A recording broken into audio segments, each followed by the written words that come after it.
It's a rivalry game, but with a twist.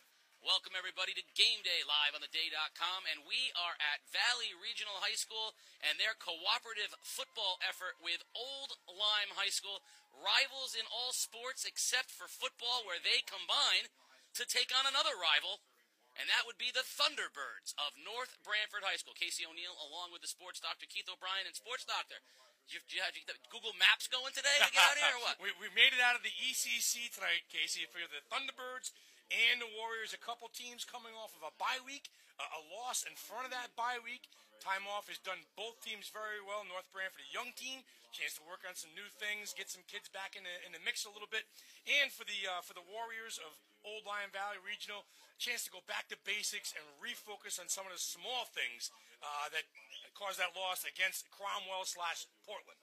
Now, as always, you can see more of the special on theday.com, Game Day, Connecticut Sports. And if you do that, you can go see a special on Warrior quarterback Matt Saperi, where he talks about the fact that in basketball, Valley Regional Old Lyme, they're arch rivals. It's crazy. But they got to come together for the football season. He said it's been a very welcoming experience, and he said the parents have a harder time with it than the kids do. But the kids seem to be doing really well. But just for a season, when basketball comes, they're back on opposite sides. Yeah, isn't it something how a team sport, the ultimate team sport like football, brings teams together? It's really special.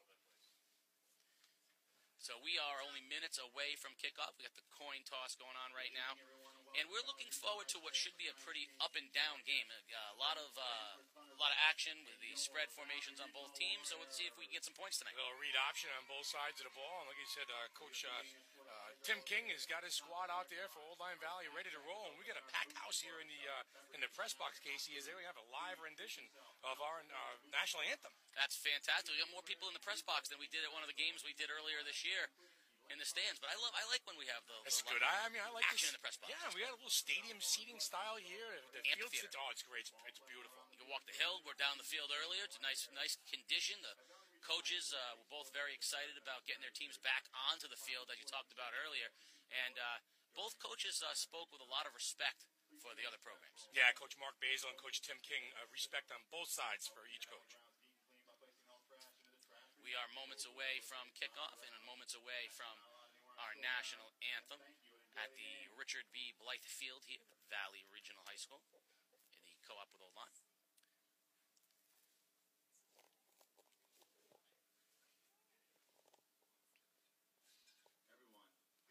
Please rise and enjoy the national anthem.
In one word, fantastic job done. They call that Aka awesome. Wow, right there. that was fantastic. I've got goosebumps, and it takes a lot to move the sports doctor.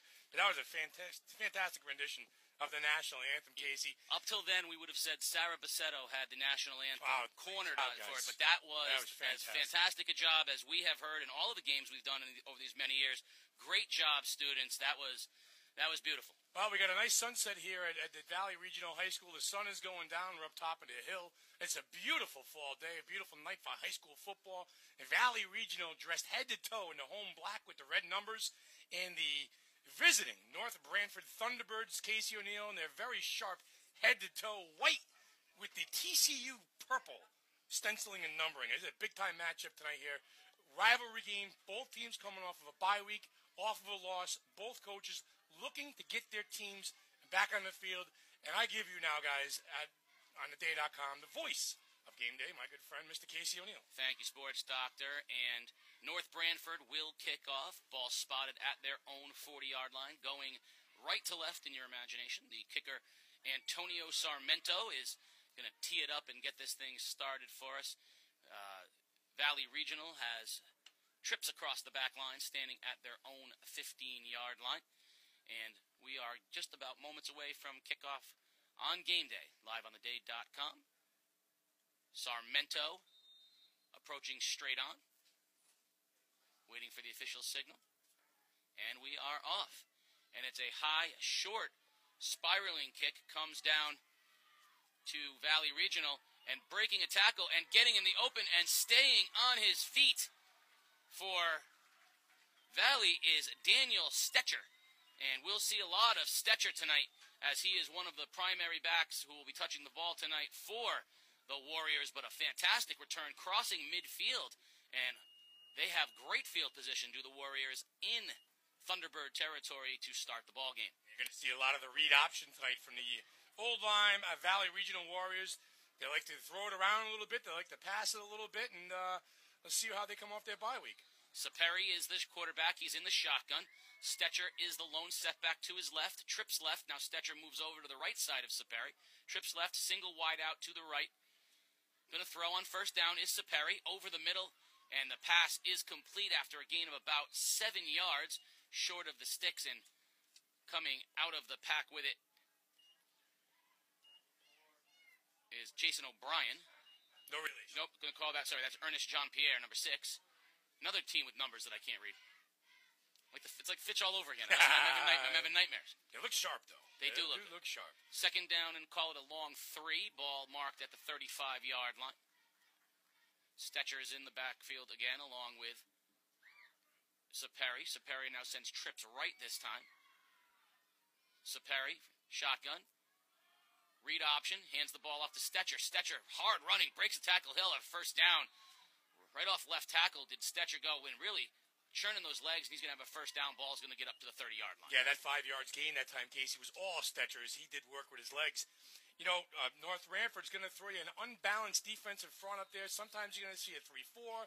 Sometimes you're going to see a 4-3. You know, Coach Mark Basil is concerned a little bit about the tight end leaking out for Valley. You're going to see a couple different looks out of this North Branford defense. Burdick is the lone wide out left, trips right. Stetcher in the backfield. Saperi now sends Stetcher in motion right. Quarterback keeper straight up the middle goes Saperi, and he'll get about 7 yards off of left tackle. Nice run on first down by Matt Saperi. Yeah, spread them out and block them up front. Simple football that time by the Warriors. Coach Saperi just kind of, quarterback Saperi just kind of took it upon himself, found himself 6 yards, a nice gain on first down. Now, if the name Garrett Burdick sounds familiar to those of you in the ECC, he was a part of the ECC as a freshman. We'll talk to you about that after this play. Trips right for the Warriors. Burdick is the lone setback left. Stetcher is the running back to the right of Saperi. Now Stetcher goes in motion. He's going to take a little swing pass off the right side, tries to get to the sideline, and does, and he's finally knocked out of bounds up close to a first down by the 20-yard line. Ridden out of bounds that time by Nick Mancini, the very active linebacker for North Branford. Very efficient so far is this Warriors offense, as they are coming off a bye week and making things very simple. Right now they're working with a short field, and they look pretty sharp coming off of 2 weeks on the sidelines, Casey. So it is a first down, 1st and 10 from the 16-yard line. Saperi, high snap, bobbled. He's going to keep it himself, broken play, and he's swallowed up very quickly that time.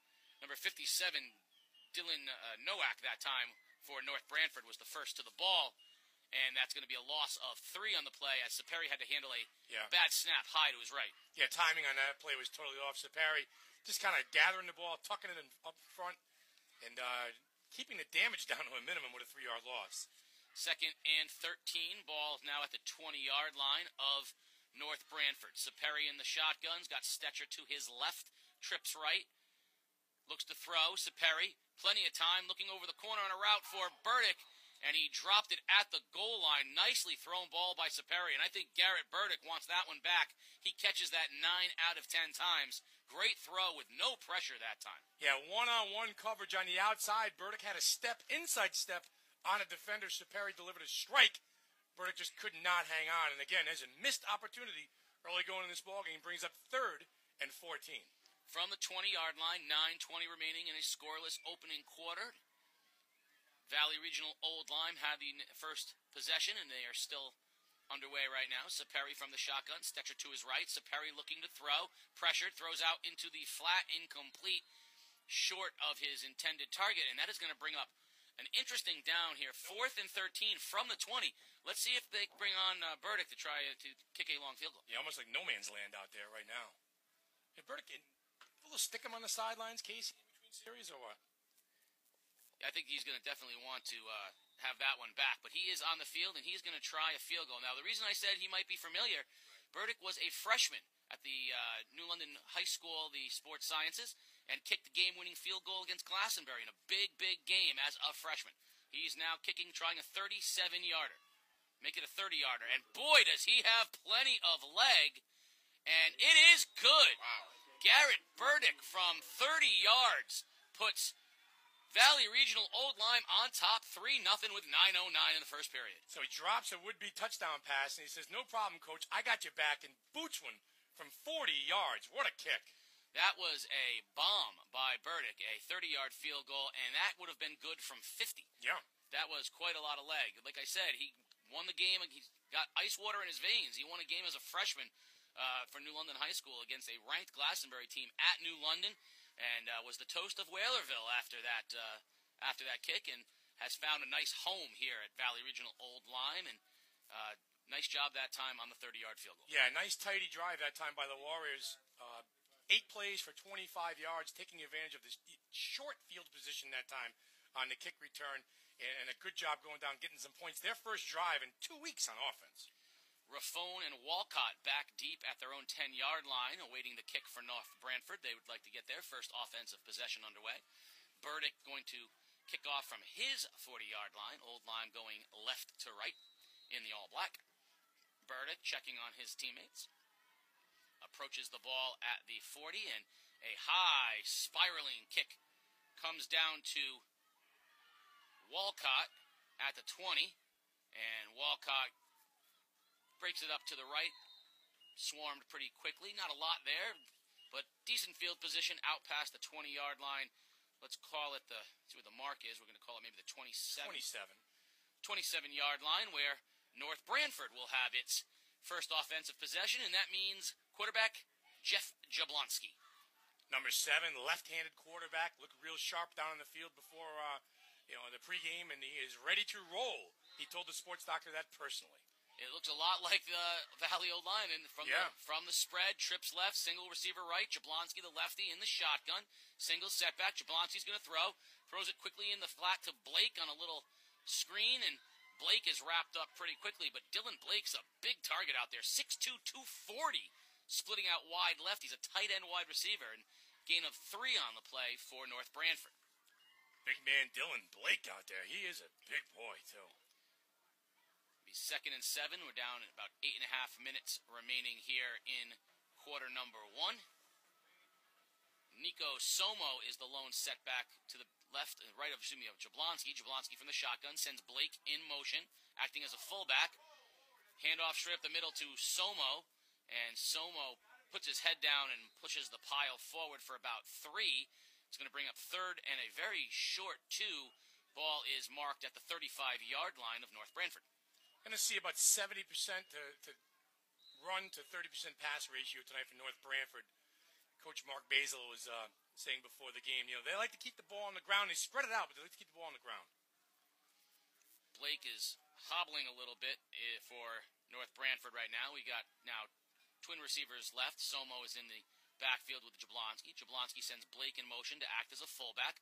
Jablonski fakes the handoff to Somo, keeps it himself off of right tackle, and will fall forward right at the first down marker. It's going to be enough for a first down, and he'll move the chains. Read option that time by Jablonski. And Blake is almost lining up in a wing T position out there, Casey. Yeah, he winds up from the wing and kind of shuffles over to act as a fullback, which is a load as a fullback, 230 pounds, coming into the middle of that line. It is a first down, as we're under 7:35 remaining here in period number 1. 3-0, the home Warriors of Valley Regional Old Lyme on top over the visiting North Branford Thunderbirds. I like that, the Thunderbirds. Jason Alaska split wide left now for North Branford. Jablonski from the shotgun. He's got Nick Mancini to the right now. In motion, Somo. Read option, pitch right to Mancini. Mancini has the edge, breaks a tackle, and gets to the sideline where he's bumped out of bounds after a gain of maybe 6. Nice run on first down by Nick Mancini. Yeah, 4-man defensive front here for Old Lyme Valley Regional. Linebackers have to be very active tonight. They are changing personnel on the field almost every other play to try and keep some fresh bodies in there against this North Branford attack.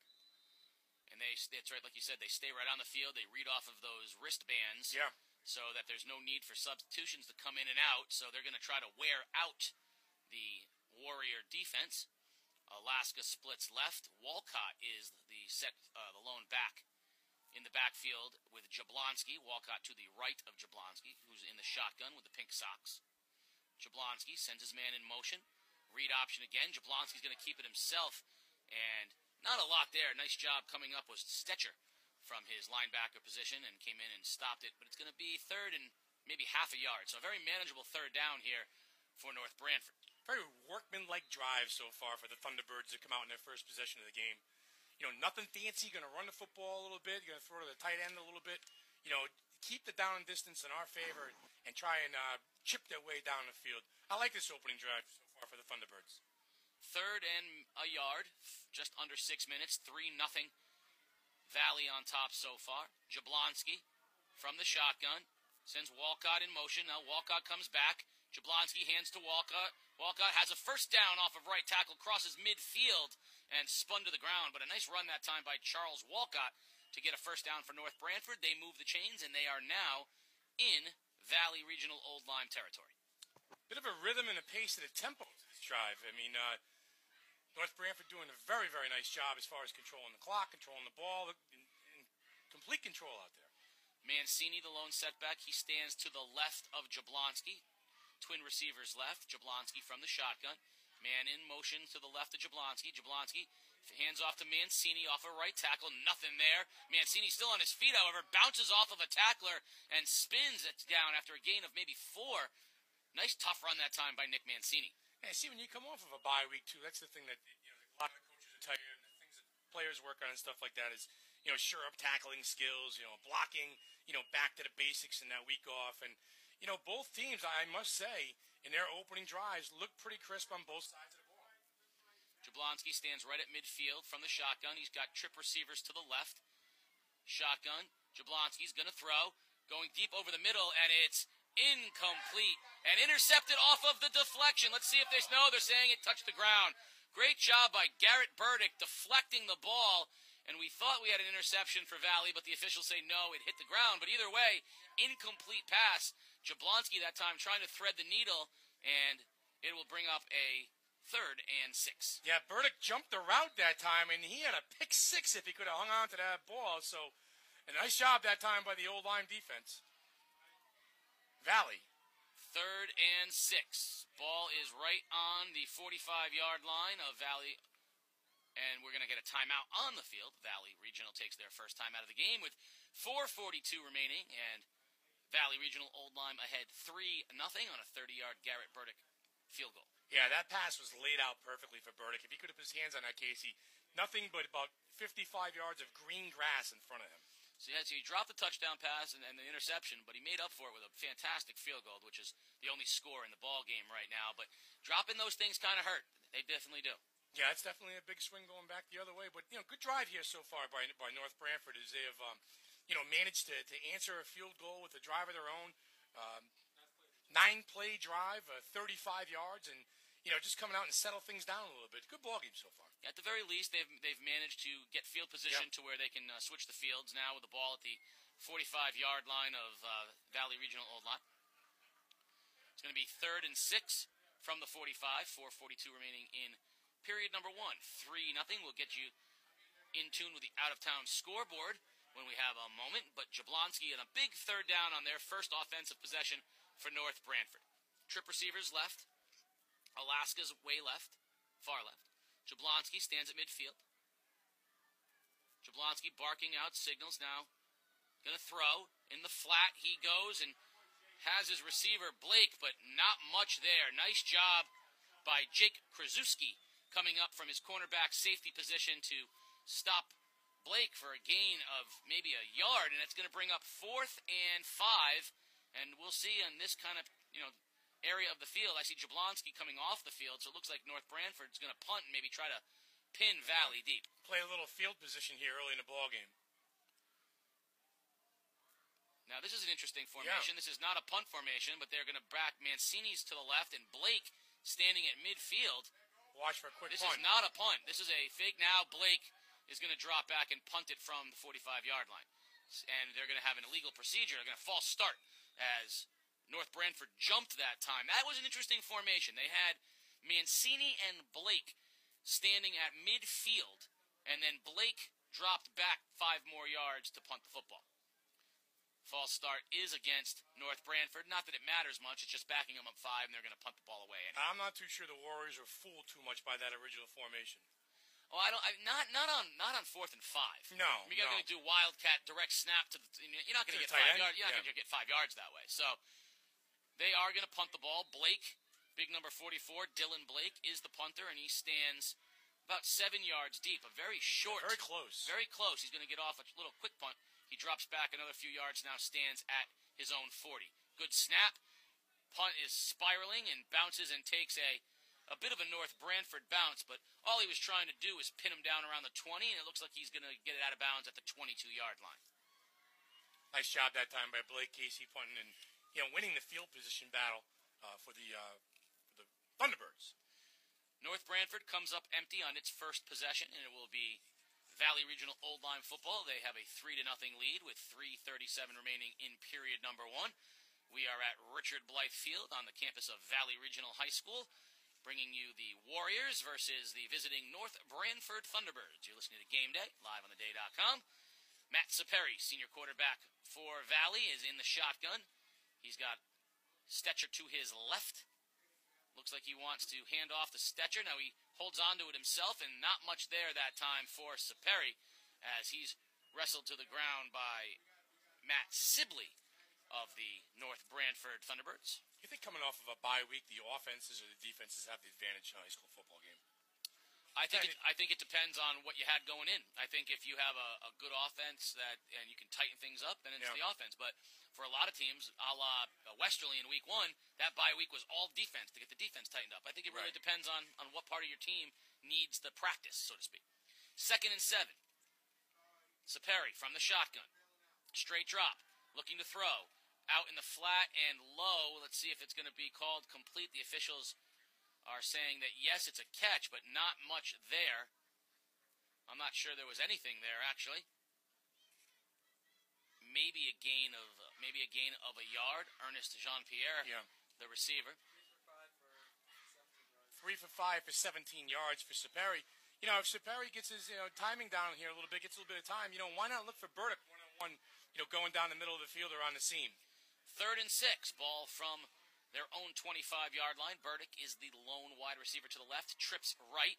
Saperi's in the shotgun, and Stetcher is his running back to his left. Straight drop. Saperi pressured, rolls to his right. Flag on the play. We're going to have a hold. Saperi we're going to have another hold, and Saperi out of bounds after he got the first down. But don't worry about it, folks. None of that's going to count. There's laundry on the football field. Couple of flags on that play. Easy ones for you to call, Casey O'Neill.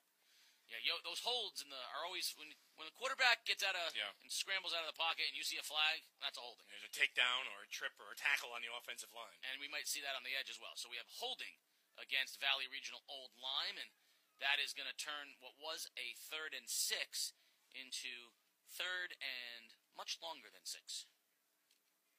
They will back the ball up. It was on the Valley Old Lyme 26-yard line, and they will be going backwards. North Branford likes that. A little help puts Saperi in a awkward. Don't like the 3rd and 20. Yeah, it's tough down on distances for these high school teams. 3rd and 20 plus. 3rd and we'll call that 3rd and 22 perhaps. And Saperi is going to be in the shotgun with Stature. Trips right. Burdick to the left. A long 3rd down from the 12-yard line now is Saperi. We're under 2 minutes in the first period. 3-0 Valley Regional. High snap gets over Saperi's head. He nicely picks it up. He's looking to throw and instead holds on to it. He should have gotten rid of it. He's ridden out of bounds at the 3-yard line. That was a very heads-up play by Matt Saperi, and then a very uncharacteristically thoughtless play by Saperi. He did a great job on a high snap to scramble out of the end zone and avoid a safety, but if he had just thrown the ball away, he's all set. Instead, he held on to it. He gets knocked out of bounds at the 3-yard line.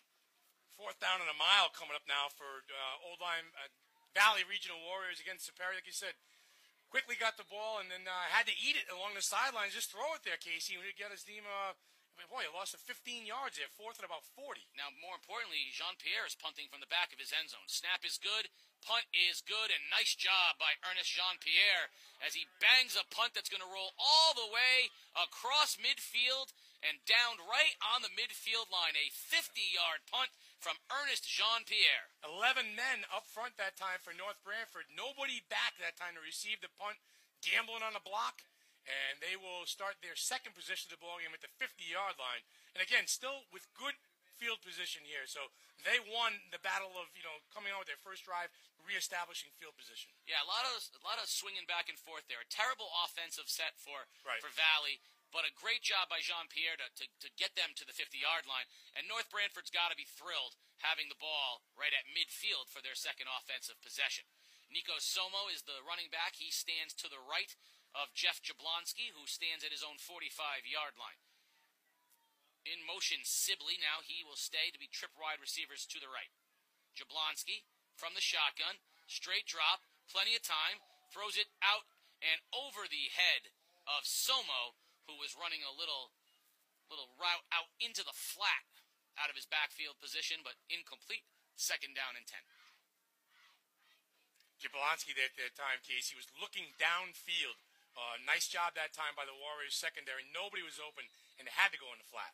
3-0 Valley Regional Old Lyme with 1:31 remaining in period number 1. North Branford with their second possession of the first period. Ball marked right at midfield. Jablonski from the shotgun. 2 wide receivers to the left. You got a wing, which is Sibley. Jablonski barking out signals. Now sends Sibley in motion. Jablonski is going to run option. Keep it himself, and nothing there. Great job that time by Valley Regional Old Lyme. Charlie Littler on the stop. Coach Tim King said it last night. We need our front four to play better in order for us to win this ball game. We're athletic, we're talented, we're a little bit young up there, but we need to shore things up on the defensive line. So after 2 weeks off, did them some good. They look very sharp here in the first quarter of this ball game. He said they're small, but they're tenacious, and they get after it. 3rd and 11, Jablonski from the shotgun. Straight drop. Pressured. Steps up. Throws. Has a man, and it's dropped. Dropped by Sibley. Matt Sibley had what would have been just enough for a first down, and he caught it. He had 1 step for a first down, but instead, it's going to bring up 4th and 11. Another missed opportunity that time for North Branford. Nice throw that time by Jablonski. He put it right out there for his receiver to make a play on. Could not corral the ball. Now, we saw them punt from this exact spot moments ago, but they're keeping the offense out there, and they're going to let Jablonski try to bring up this 4th and 11. Tough down and distance. Now, Jablonski's going to drop back, and he'll punt. I like that. They got multiple guys that can punt. Good snap. Jablonski with a line drive kick that bounces in front of Burdick, and he's going to pretend to go after it, but he's going to let it spin, and North Branford will down it inside the 20-yard line at the, call it the 16, and it'll be Valley Regional ball at the 16-yard line, their own 16-yard line. 41 seconds remaining here in period number 1. 3-0 Valley Regional on top on a 30-yard Garrett Burdick field goal in the first period. It seems like North Branford is just being patient enough to play the field position game here early going. Well, based on that last possession by Valley Regional, where they were deep down here in their own territory, and they shot themselves in the foot repeatedly. I think North Branford's just hoping for a mistake. Twin receivers on both sides of Saperi. Stetcher is his lone running back, stands to his left. Saperi from the shotgun. Saperi hands the ball off to Ryan Santos. Santos gets to the corner. Santos has one man to beat and wrestled out of bounds by number 57, Dylan Nowak. Nowak that time saved a big, it was a big play, but could have been much bigger. Ryan Santos that time took a little end around and got to the edge.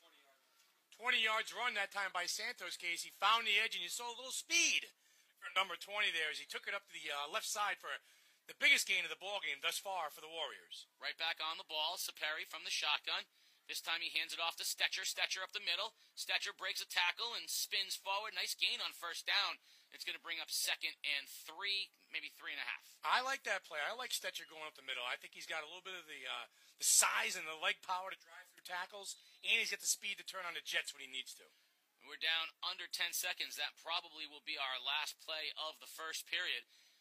Yes, it will be. They're not going to run another play. So at the end of period number 1, it is the home Valley Regional Old Lyme Warriors 3 and the visiting North Branford Thunderbirds nothing. You're listening to Game Day live on theday.com. Casey O'Neill, along with the sports doctor Keith O'Brien. The stat guru is here with us tonight as well. As always, Peter Wappy and the boys are down and scattered about the field, bringing you live video action. Of course, tune in from starting tonight, moving all the way through Tuesday for video clips of tonight's game. And then, of course, Wired Zone on Tuesday, the best package of video highlights anywhere to be found on Tuesday, Wired Zone. Not a lot of offense in that first quarter, Casey. 54 yards total for Valley and 26 for North Branford. Bit of a feeling out process for both teams coming off the bye week, so not a lot of action in the first quarter as far as offensive big plays come. The last one, 20 yards by Valley Regional.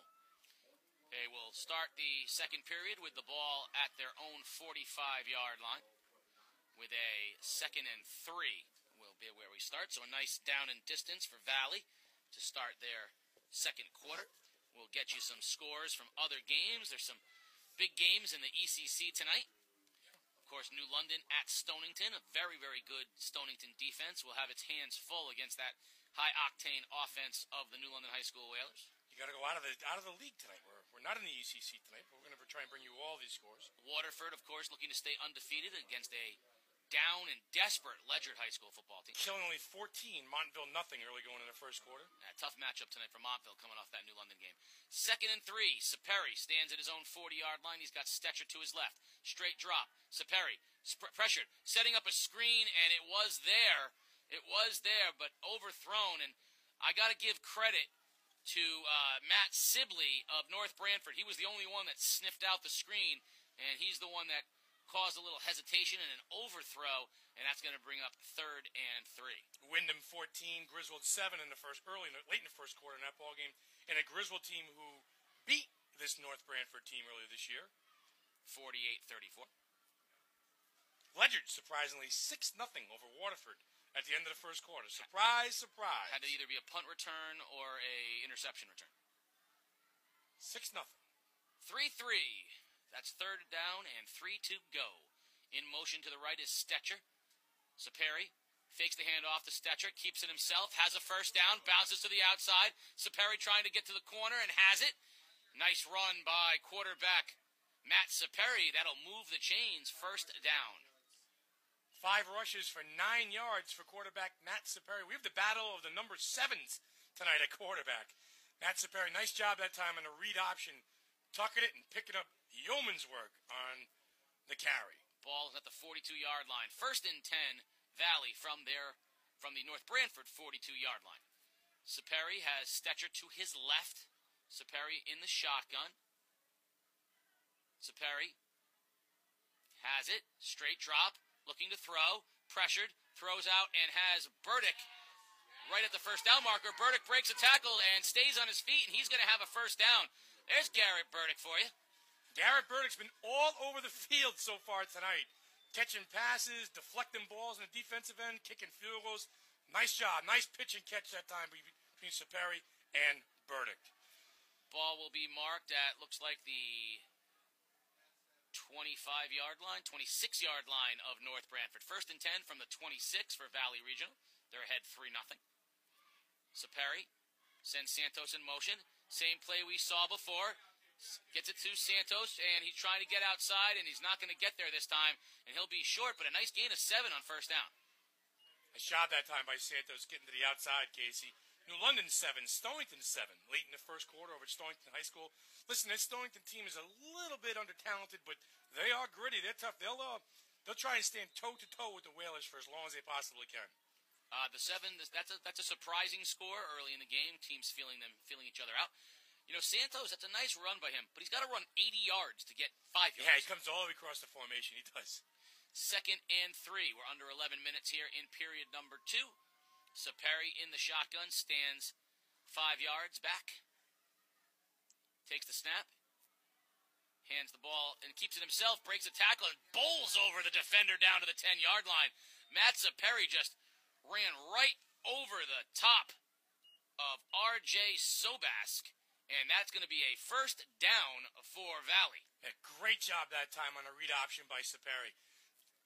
Tucking the ball, keeping himself, and again, Casey lowering the boom and picking up a great gain. Faked the handoff up the middle to Krasuski and turned the corner and just put his head down and ran right over the top. I really like the tempo this Warrior offense is running with right now. 1st and goal, ball right at the 10-yard line. Saperi from the shotgun. Good snap. Hands off to Stetcher. And Stetcher puts the ball on the turf. And North Branford says they have it, and they do. Oh, critical fumble that time by Valley Regional, and a recovery by North Branford when Valley was knocking on the door. 8-played, 40-yard drive, all for naught as the Warriors, they cough it up inside the 10-yard line. Big break that time for the opportunistic Thunderbird defense. And they will get right up to the line of scrimmage with 10-12 remaining. Dodged a bullet that time, did North Branford. Yeah, the Warriors had something working that drive. Jablonski, 4 receivers, 2 on either side. Empty backfield. He's by himself standing at his own 5-yard line. Jablonski sends a man in motion and hands it off to Walcott off the right edge. Walcott trying to get outside, and he can't. Burdick comes up from his cornerback position and walks him right there at the line of scrimmage. He's going to get maybe 2. I have a feeling Burdick's going to be selling hot dogs at halftime. He is all over the field. I'll buy a hot dog from him. Yeah, I mean, he's been everywhere tonight. He's a tremendous young football player. I'm not going to lie to you. They have a good grill going on here. This is the high end. Yeah, high end. It is nice. I forget the pizza, the burgers. You can smell them down on the field. You might be on your own in the second half. Stat Guru. I offered Stat Guru to buy him something before the game. He said, I ate at home. He had a bologna sandwich. That's nice. A bologna? Of course he did. Yeah. Richie Cunningham had a bologna sandwich. Straight snap. Jablonski hands it off to Somo. Somo off a right tackle. Cuts it back inside for a gain of perhaps 2. It's going to bring up 3rd and 4 as North Branford trying to get out of the shadow of their own end zone. 3rd and 4. They had a big 3rd down call here for the Warrior defense, Casey's. They want to maintain their end of the field. They want to maintain their field position. If they want to get the ball back, a decent field position, big stop here. Mancini is now the lone setback in the backfield with Jablonski. He stands to Jablonski's right. Jablonski stands at his own 10-yard line. Drop, looking to throw, throwing it deep, has a man. It's Alaska, and it's incomplete at the 40-yard line. Oh, he had Jason Alaska with a step on Burdick, and he put it over his shoulder, but he couldn't hold on, and Burdick did a nice job of recovering. There's that kid Burdick again, breaking up a big pass play downfield. Good ball thrown that time by Jablonski. Looking for you like Jason Alaska. You wanted to call that name all night. Yeah, I'm waiting, though, for the call when something big happens. I got something brewing. Jason Alaska was on an island out that time with Burdick. Alaska's not an island. Great pitching catch. Yeah, Alaska's not an island. No, it's close. It's not an island. It's close. Out on an island. It's close. You can't. Well, yeah, it's like horseshoes and hand grenades, right? Only places you have to be close. 4th and 4. North Branford is going to put Jablonski back to punt. Snap is good. The kick is a high, spiraling, nice punt. Burdick takes it at his own, at the North Branford 45, cuts it back, breaks a tackle. Now he's looking to reverse field. Garrick Burdick has a block. He's around the end. One man to beat, but there's a flag. Burdick breaks another tackle, cuts it back inside. He's down at the 5. A fantastic effort by Garrett Burdick, but there's a yellow piece of laundry at the 37-yard line, and it's going to come on back. That Warrior coaching staff cannot be happy with that flag. He was 15 yards upfield after that flag was thrown. Wow. What a fantastic punt return by Burdick, but I don't think it's going to count. He reversed his field very nicely, turned it up, and had a big gain, and then a flag came from no man's land in center field.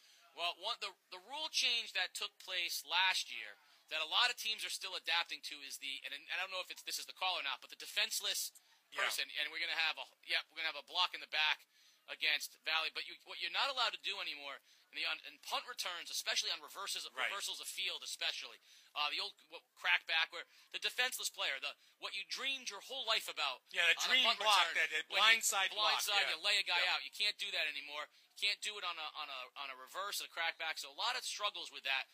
But a block in the back, and it's going to put 1st and 10 for Valley.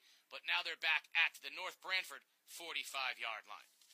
Saperi stands right inside of midfield in the shotgun. Sends Santos in motion, gives Santos the jet sweep. Santos breaks a tackle. Santos cuts it outside, and Santos is going to be close to a first down. Nice run that time by Ryan Santos on the jet sweep. Instead of going all the way to the outside, he cut it back inside. 3 carries for 38 yards for Santos, and patience, the key on that run by Santos. Like you said, take it to the outside, turned it upfield, cut back, and got some tough 3 or 4 yards at the end of the run. Very good patient run by Santos. First down, they're going to say, for Santos. So he's got a nice job that time. First down, ball's now at the 33-yard line of North Branford. And that North Branford defense has been on the field a long time now. Valley has been wearing them out. Saperi from the shotgun. Stetcher stands to his right. In motion comes Santos. Fakes the jet sweep. Saperi's going to throw. Deep down the corner. Has a man. Touchdown! Touchdown, Jean-Pierre. Valley Regional, 9. North Branford, nothing. 53 yards passing by Saperi. Great job on the handoff fake and pitch and catch down the middle of the field. Nice job that time by the quarterback leader for this Warriors offense. 9-0 with 7:50 remaining here in the first half. Both teams have been chipping on offense, and that's the home run that we've been waiting for all ball game. Burdick on for the extra point. Snap is good, and the kick is up, and just very smoothly knocks it through for a 10-0 lead with 7:50 remaining here in the first half. Big plays, Casey O'Neill, made by big-time players. Matt Saperi, quarterback for this Old Lyme Valley Regional Warrior football team. Great throw, great pitch and catch that time. And that was what they've been waiting for. They had been, like you said, chipping away, and finally broke one that time. Great throw by Saperi for a 10-0 Valley Regional lead. Yeah, we saw flashes that early in the ball game. Burdick dropped a would-be touchdown catch. So it's there for you. They're just, it seems like this Warrior team is trying to set you up.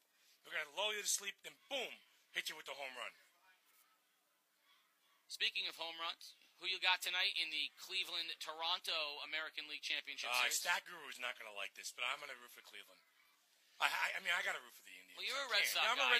You like Francona. I love Francona. You like Napoli. Sure. Napoli was a good guy, right? Rajay Davis. Yeah, Rajay Davis, New London High School product, one of the nicest guys in the world. You got to root for a local boy. That being said, of course, you got Pete Walker over there. The Pit done a great job with that pitching staff of the Toronto Blue Jays, and I think it is that pitching staff that's going to be the difference. Everyone talks about that high-powered Blue Jays offense. It's going to be that power bullpen of the Blue Jays. And I'll tell you right now, Aaron Sanchez is about to become a household name.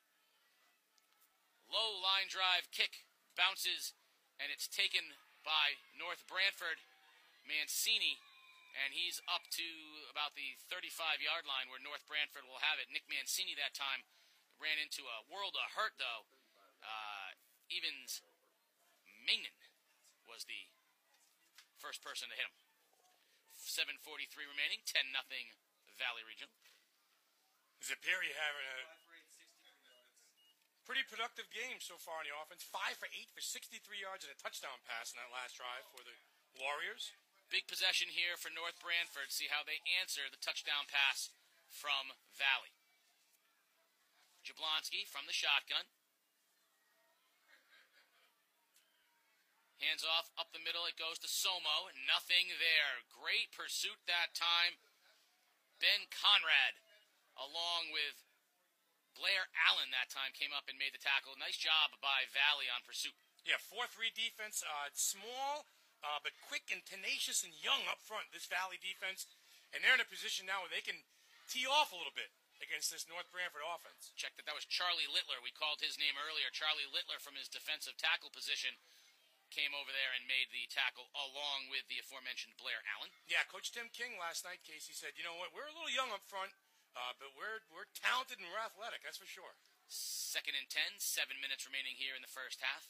Jablonski fakes the handoff, throws out in the flat to Walcott. Walcott stutters, but can't break the grasp of Krajewski. Great tackle out that time by the safety out on the edge. He was all by himself out there, but he made the tackle. 3rd and long for North Branford. Great job out there by Krajewski in his corner spot. Yeah, great one-on-one tackle. Some of those are tough plays to make when you're out there on an island.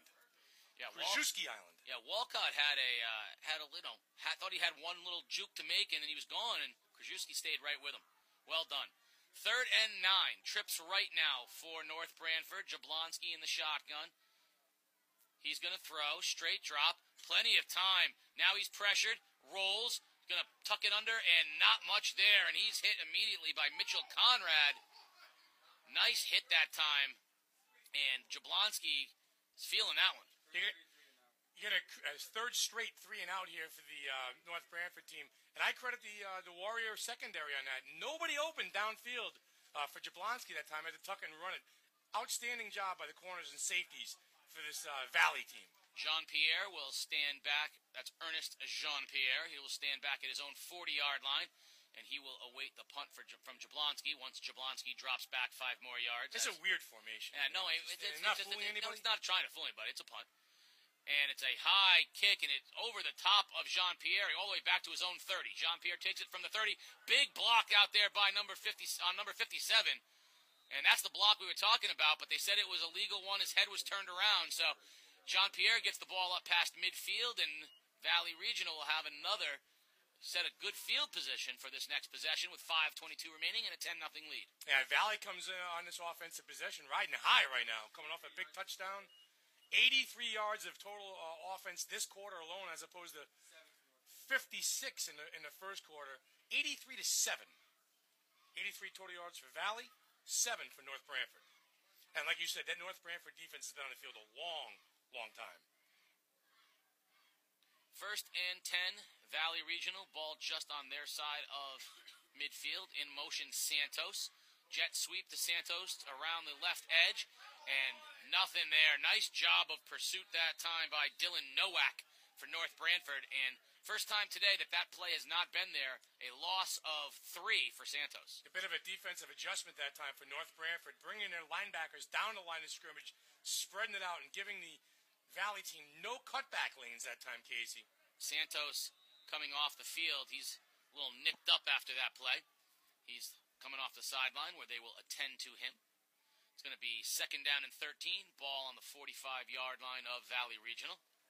Matt Saperi has Stetcher in the backfield with him, standing to his right. Saperi, as always, in the shotgun. Good snap. Hands off, fakes it to Stetcher, keeps it himself. Saperi's got the corner. Saperi's in the open. It's a foot race down the corner. He's got one man to beat, and Alaska drags him down inside the 20, but a big run by senior quarterback Matt Saperi. 35-yard run by Matt Saperi that time. He's doing it all right now. Touchdown pass in the last possession, and a big quarterback keeper that time off the right-hand side. Great offensive production so far in the last 2 drives by Matt Saperi. 7 carries for 57 yards in this ballgame. 1st and 10, Valley Regional from the North Branford 16-yard line. 4.5 minutes remaining here in the first half. 10-0, Valley Regional. Big plays, Casey, the difference makers so far in this ballgame. Valley's offense is making them. North Branford's offense is not. Saperi from the shotgun has Stetcher in the backfield to his right. Saperi, high snap, has it, pressured, looks to throw over the middle, has a man, incomplete. He was looking for Ian Humphreys. Humphreys, who's just back off of an injury. They said that he would be involved in the play, and he just threw it behind him. That play never really had a chance. A nice job by Saperi there, just corralling the high snap, gathering himself and looking downfield. Yeah, Humphreys just getting back onto the field after an injury, and he had a step that time, but the timing was thrown off by the bad snap, and it allowed the defender to come back in. Nice makeup by the defender. 2nd and 10 now for Valley Regional. 3:51 remaining in the half. They are at North Branford's 16-yard line. Saperi from the shotgun. Hands the ball off to Stetcher. Stetcher off a left tackle. Stetcher has a seam, cuts it back inside. Touchdown, Daniel Stetcher. You see the power and the speed that time by Stetcher.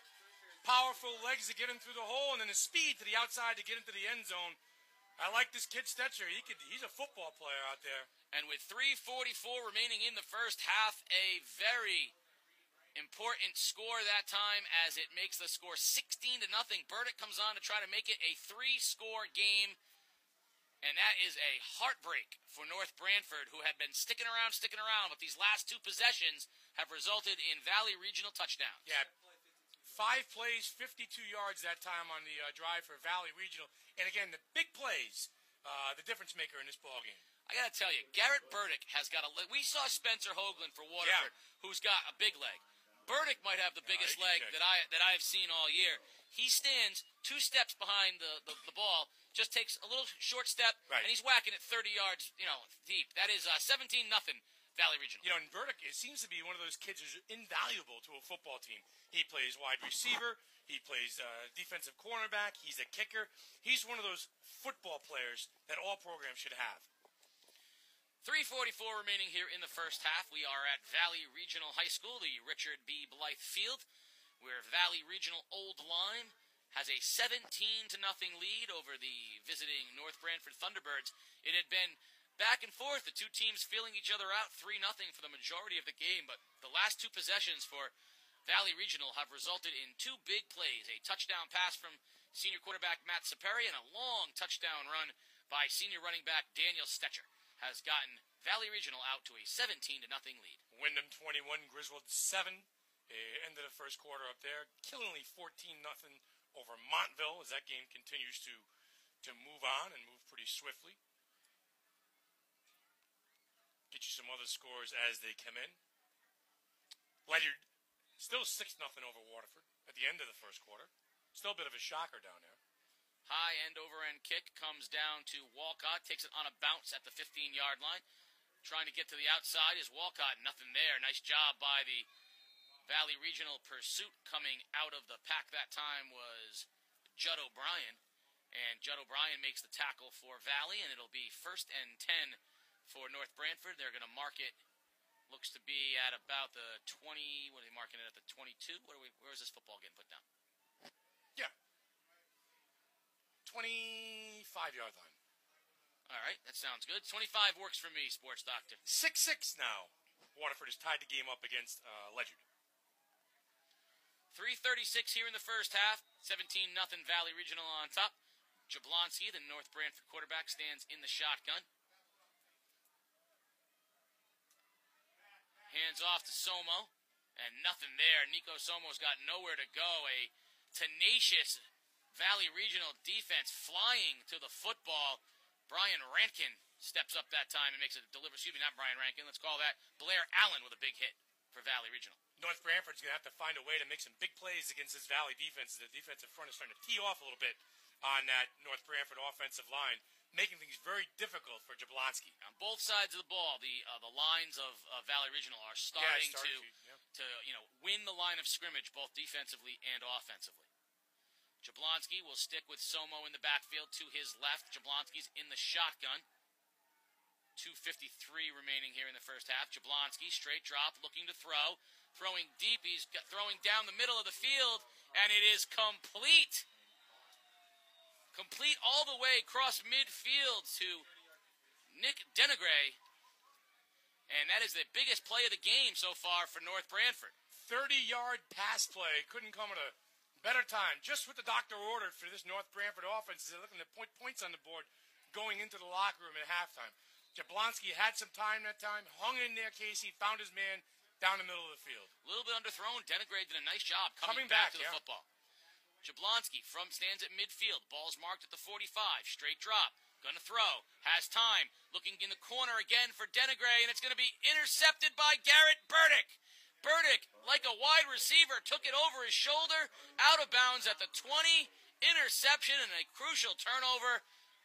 Nice job, Garrett Burdick, that time. Denegre was running the numbers on that route. Jablonski threw that ball to the sidelines. A little miscommunication there between quarterback and wide receiver. And Burdick says, thank you very much. I'll take that. This kid has done everything asked of him tonight.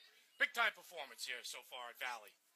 2:24 remaining in the half, 17-0 Valley Regional, and now they have the football.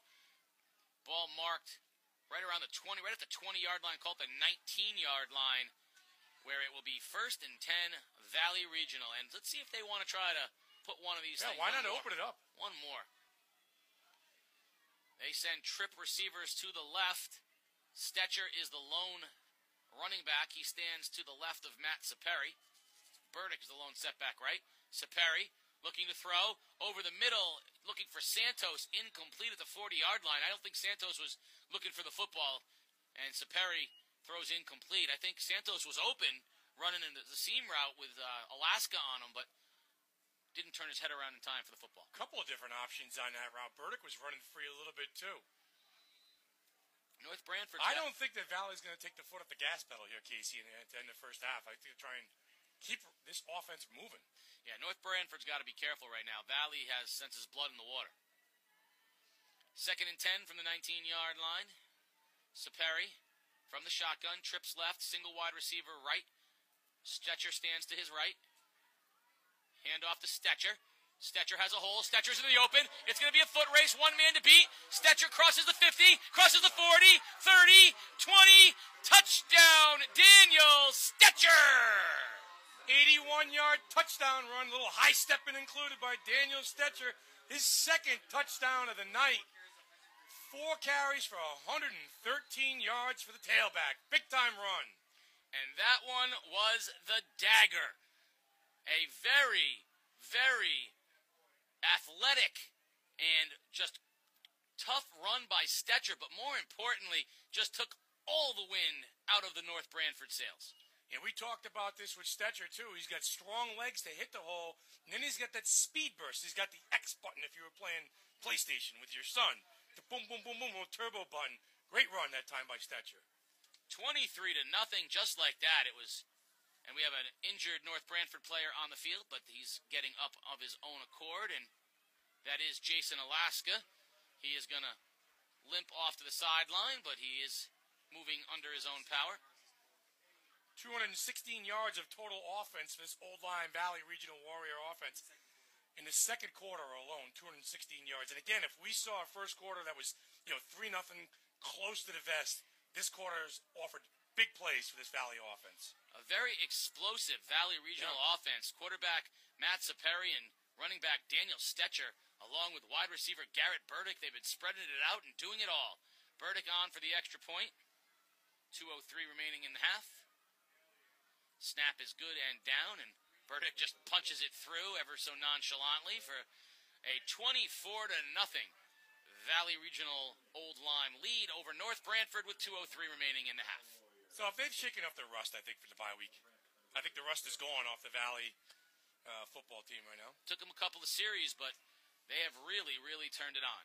As always, Game Day is sponsored by MJ Sullivan Auto Mall down on the corner of Broad and Coleman Street in New London. MJ Sullivan Auto. Go on down and check out all the deals they have on the financing and on the no money down, and what with the multiple deals and offers. You can drive yourself a brand new car. MJ Sullivan Auto. And Lawrence Memorial Hospitals with brand new walk-in locations all through southeastern Connecticut, 4 in total. No appointment necessary, no muss, no fuss. You can get on down and get yourself checked out at Lawrence Memorial. That's Lawrence Memorial Hospitals, walk-in clinics throughout southeastern Connecticut. Stanley Green making plays for that alleged Colonel team. Yen, interception in the end zone of Spencer Hoagland. Returns it all the way back to the Waterford 30-yard line. So 6-6 still the score between a Told you it was either the defense Waterford or and special Ledyard teams. game, yeah. That Ledyard offense. I mean, that Ledyard offense went from being one of the best offenses in the state to an offense that disappeared with some good players on there. But that defense, a lot of pride over there in Ledyard. So you know they're not gonna quit this thing. They're gonna work to make it better. It's also first night tonight. Are you aware of that? First night. First night up at Stores tonight. I don't know what that is. No, it's Stat Guru says What's he first knows night? Is that the basketball thing? It's the opening of the basketball. Not interested. Coach Kevin Ollie. Too early. Not interested. Come on. Let me know when it's March. You just want the madness. Exactly. You just want the madness. Oh, none of it. None of the rest. They open the season against Wagner in a few weeks. They still have Big East Conference? Oh, they play Wagner in a few weeks. Little punch kick by Valley, and North Branford will have good field position over at their own 40-yard line. We're just under 2 minutes, 1:56 remaining. 24-0 Valley Regional. There's a nice crowd here tonight. You can see the whole side of the stadium tour. Is that what you call it? Stadium seating? What's the amphitheater? What's the ACC now got? 36 teams in the conference? Yeah. Or? Well, BC's there now. Yeah, because that makes a lot of sense. Don't get me started. It's just they've ruined college basketball. The tournament's all that matters. Everything else is just ruined for me. Sound like an old get off my lawn. Jablonski from the shotgun, down 24-0. He's gonna throw. Looking down the sideline, lofts it up in the air for Sweetapple and almost intercepted by Jean-Pierre. He was looking for Bryce Sweetapple. That's a cool name. I like that. So, you got Alaska.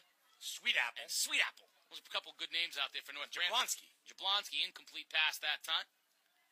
It's going to be 2nd and 10 from the 40-yard line. 24-0, Valley Regional on top. Of course, as always, stay tuned at halftime where the sports doctor will bring you all things sports, bring the stat guru in, and supposedly we might have a special guest or two here at halftime. Has he contacted you? He's a lot of talk. We'll see. Okay. Jablonski from his own 40. He's going to throw again. Straight drop. Looking to throw. Pressured and sacked. Back inside the 40 to the 35. Nice job that time by Valley Regional.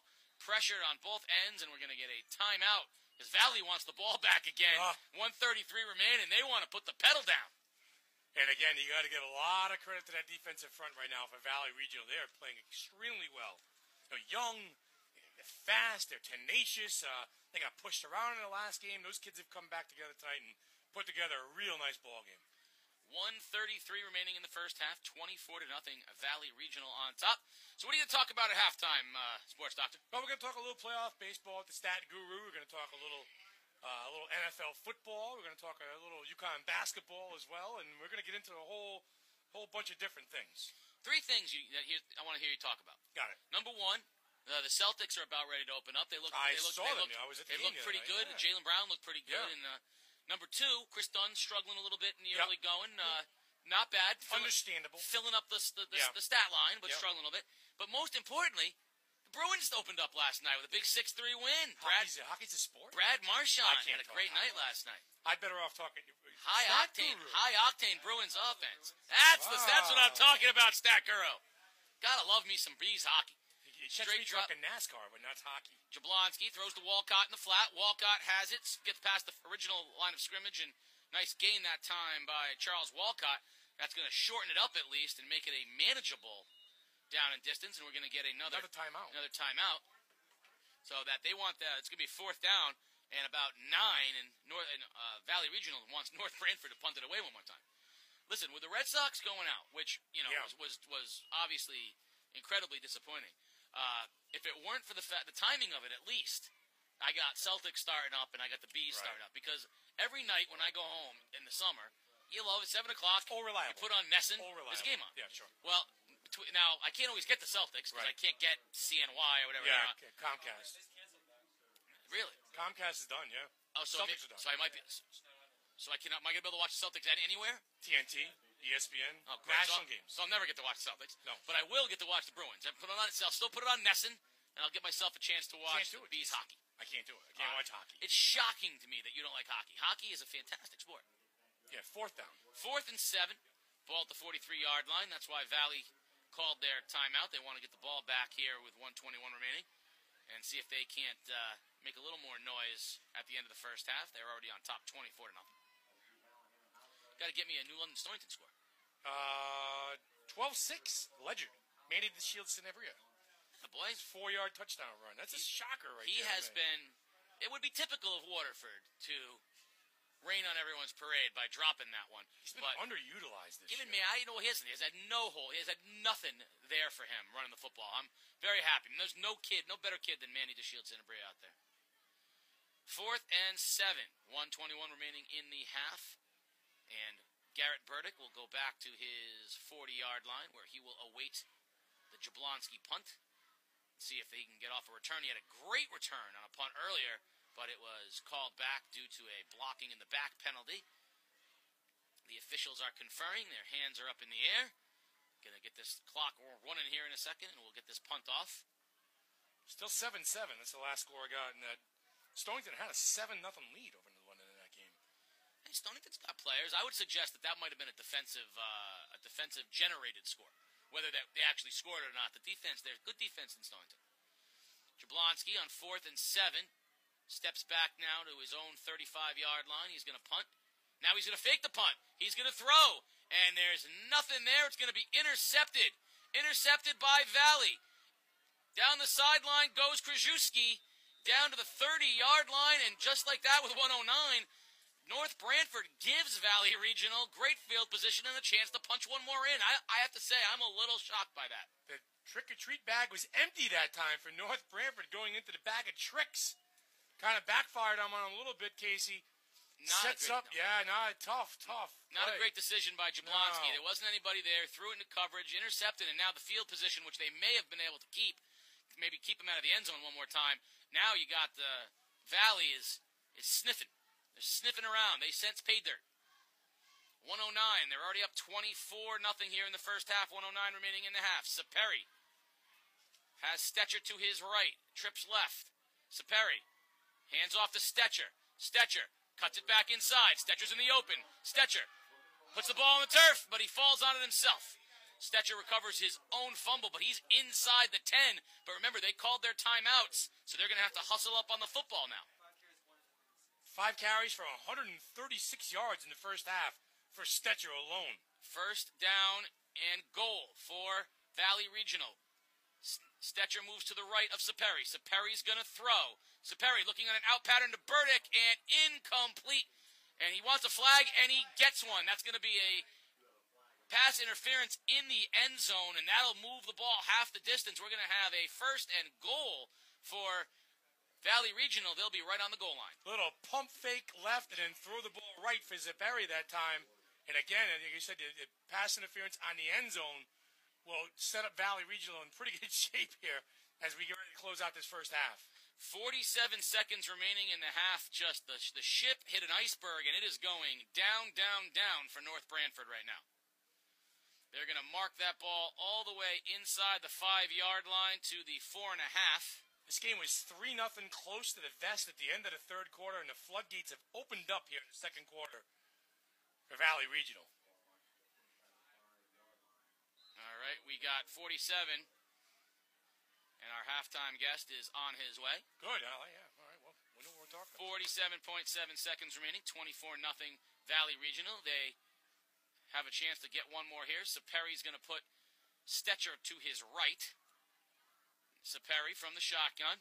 Snap. Fakes it to Stetcher. Keeps it himself and walks into the end zone. Touchdown, Matt Saperi. Valley Regional just pouring it on. Senior quarterback Matt Saperi is one cool customer out there. He's in total control of this offense right now. And just what a clinic here in the second quarter by the Valley Regional Warriors. 2 plays, 34 yards after the fake punt.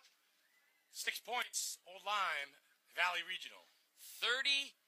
It was 3-0 at the end of the first quarter. That is 27 second quarter points. Burdick about to make it 4 touchdowns in the... Well, they already scored the 4 touchdowns, but about to make it 28 points. Snap is good, hold is up, and it is through. And in the blink of an eye, Valley Regional Old Lyme has scored 28 points in the second quarter. Halftime at Stonington High School. Score still 7-7. With the Whalers trying to find their groove. Nice job. And you know what? It'll be interesting. They the last time they had a close game was that game against East Lyme was tight for a little while. Yeah, it blew them out in the second half. Blew them out in the second half. So we'll see what they can come up with here. It'd be nice to see New London in a tight game. I think Stonington's defense is the kind of defense that can hang in there with them. Speaking of East Lyme, they got a tough game tomorrow against NFA. At NFA homecoming game. I was at the academy last week when NFA beat up on Staples, but beat Staples in a surprise. Staples number 17 in the state. Staples down their quarterback, down a few starters, but that's a good quality win for the NFA program. Well, I think the NFA defense still is a little bit suspect against these teams. They and couldn't I tackle Johnson. And I think if the Staples quarterback had been there, that score may have been 55-50. But the thing that NFA has to come out of it with is that Jawan Johnson he's the best. He's one of the, count on one hand, he's one of the premier players in the state of Connecticut. Nobody will catch him. He's got gears that other people dream about, and he is a playmaker. And they finally found a way of getting him the football in a position to make plays. Yeah, there was no gimmicks last week. He lined up in the eye, he lined up in the tailback spot, and they fed him the ball. He was after a former Whaler, Jamal Johnson. That's how they want to treat Jawan Johnson. Walcott takes the return for North Branford, and he'll bring it up to the 25-yard line. And with 35 seconds remaining, down 31-0, North Branford, I think, mercifully just wants to get into the half. It's definitely been two different quarters for both of these ball clubs. Total yards in the second quarter so far for, Valley Regional, 250 yards for the 304 total for the game, but 254 yards in the second quarter alone. An onslaught in the second quarter. Big plays, too, Casey. Big plays. Jablonski from the shotgun hands the ball off to Mancini. Mancini off a right tackle will gain 3. We're down under 30 seconds now. It'll be second down and 8. What's the big college football game this week? Alabama and Tennessee? Yeah, Alabama, Tennessee. Ohio State and Wisconsin. Another big ball game as well. Notre Dame still have a team? Jeez. You watched that game last week. I didn't watch any of it. I told you it was the worst. The NC State game? That fact that they played that game when professional teams were postponing their games in that hurricane, that game was awful. There was no way that game should have been played. I watched none of it. And that will take us to the end of the half. Your score at halftime. Valley Regional Old Lyme Warriors 31. North Branford Thunderbirds nothing. You're listening to Game Day Live on theday.com. We are bringing in our special halftime guest. He's here. I'm going to give you a break. You can go out and cheeseburgers.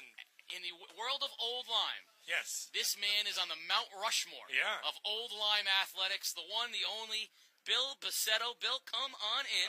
It's a halftime house call with the sports doctor, Keith P. O'Brien. We are at Valley Regional High School, Old Lyme, Valley Regional. The score is 31-0 in a game that saw two different quarters, 3-0 at the end of the first quarter, and the floodgates opened up, and Valley Regional took a big lead and with big plays as well. And a guy who's no stranger to this football program and the Old Lyme program, former athletic director Bill Basetto. How you doing, Bill? How you doing? Very good. Long time. Very good. How's your golf game? Very good. Thank you. I won today, so that's a big thing. I played today. I played over in Norwich. Okay. I played well. I mean, my partner played today, and we're swinging the club pretty good. But it's good to see you. Yeah. Thank you. Good listen, it's a big time. It's a nice place to see a ball game. Get a big crowd here. Talk about the challenges of comboing schools for football programs like Old Lyme and Valley. It's different than the kids who go to Waterford. I mean, right. What are the challenges of a combo school like that when putting together a football team? Right. Well, normally there are quite a few challenges, just mixing the kids and getting the buy-in to hey, we are one team now, one program. As Valley's the whole school, and they bring Old Lyme over as well.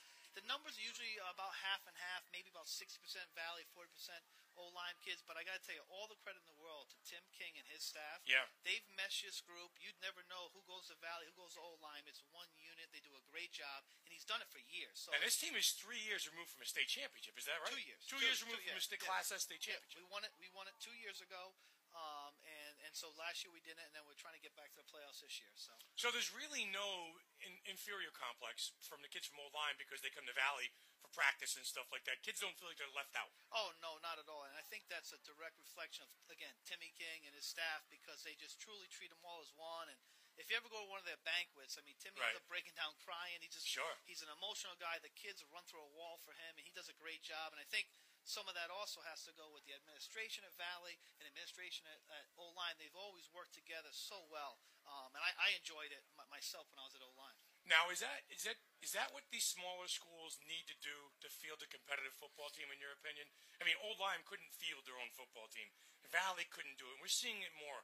Obviously, Old Saybrook, Westbrook does it. So, when you have some of these smaller schools like that, how important is it for them to come together to field a competitive football team? Well, certainly, when you don't have the numbers, it's the only viable way to do it. Right. And you're seeing more and more people going to co-ops. I mean, the years of having 23 guys, I've heard war stories about Ansonia line up 25 guys. Well, that may be one town, but for the majority of the towns in Connecticut, the smaller programs, and this helps. I mean, we end up having a nice little program here. Well, you've got great numbers out there. We have good numbers, and, our kids do a good job. And, again, our coaching staff does an outstanding job with the kids. And, it's one thing when you have numbers 1 year, or 2 years, or 3 years, but we've had good numbers now sustained now for a number of years, and that's because not only we have success, but the kids are having fun and they enjoy playing for the coaches, so that brings more and more kids out each year. How is it when competitive wise when some of the kids get some of the kids that they're basketball players for Old Lyme, they're basketball players for Valley. I saw Kevin Woods down in the field before the game. He's the basketball coach here at Valley, yet he's the football coach for some of the kids from Old Lyme here. It's fun. It's just funny to see. No, it's great. And a couple of years ago, we had the boys Shoreline Championship down at Wilbur Cross, Valley against Old Lyme. The place sold out. Right. Valley at one end of the student section, Old Lyme at the other. Good-natured ribbing. It was fantastic. I mean, the football players yelling at each other from both sides, and it was a great, great game. Went to overtime, and so those games are a lot of fun. We have a really good rivalry with them and all the other sports, but it's a healthy, respectful rivalry. And I think a lot of it has to do with our co-oping with football, and we do some other things with them as well. Yeah, I like it. I like the way it brings the communities together a little bit too. You've got a fantastic crowd here. The amphitheater seating is filled. Yes. You've got families from Old Lyme. You've got families from Deep River. And we've seen it up at Killingly. Where a community would come together and take hold of a football team when they do well. Yeah. I agree, and this is one of the great venues I think in high school. A lot of people don't know about it. Here it is in Deep River Valley Regional, but it's a perfect. It's setting. Quiet up here. I mean, I was coming up Route 9 earlier, and I managed to stop off in Centerbrook though and find a Dunkin' Donuts. There you go. Stop, got a coffee, and for the crew and stuff like that. But a great place to see a game. High school athletics in general, Friday night lights, Saturday games, the homecoming games, the boys and girls basketball games, the baseball games. High school athletics, to me, are a big deal. I mean, to me, they build so much, not only for the students, but for the community as well. No, I agree. I think it's relationships that kids build. I'll tell you a great story. The other night I was up in Boston visiting my daughter. She just graduated college, and one of my former players who played for me a number of years ago heard that I was up in Boston and texted me right away. Said, "Coach, the next time you were up here, I want you to be up. You got to call me. I want to go out with you guys and hang out and have dinner." And I think those type of things, the relationships the kids are building with their coaches, with their friends, they last well beyond high school, into to their lives and married lives and so on. So I think high school athletics are great, and especially we have a lot of great coaches in our area and programs. So I think it's a wonderful thing, especially when they're good, healthy rivalries. Right. I like all that stuff. I'm involved sometimes with youth sports and coaching with the Trek ball or summer league basketball. If your brother's running a big league down at Mitchell College, our stat guru plays in that, and it's that's the kind of stuff I like. It keeps the kids out of trouble. It keeps them productive. Sports a good building block. For teamwork, leadership, everything down the road. I love high school sports. No, I agree with you 100%. What's going on?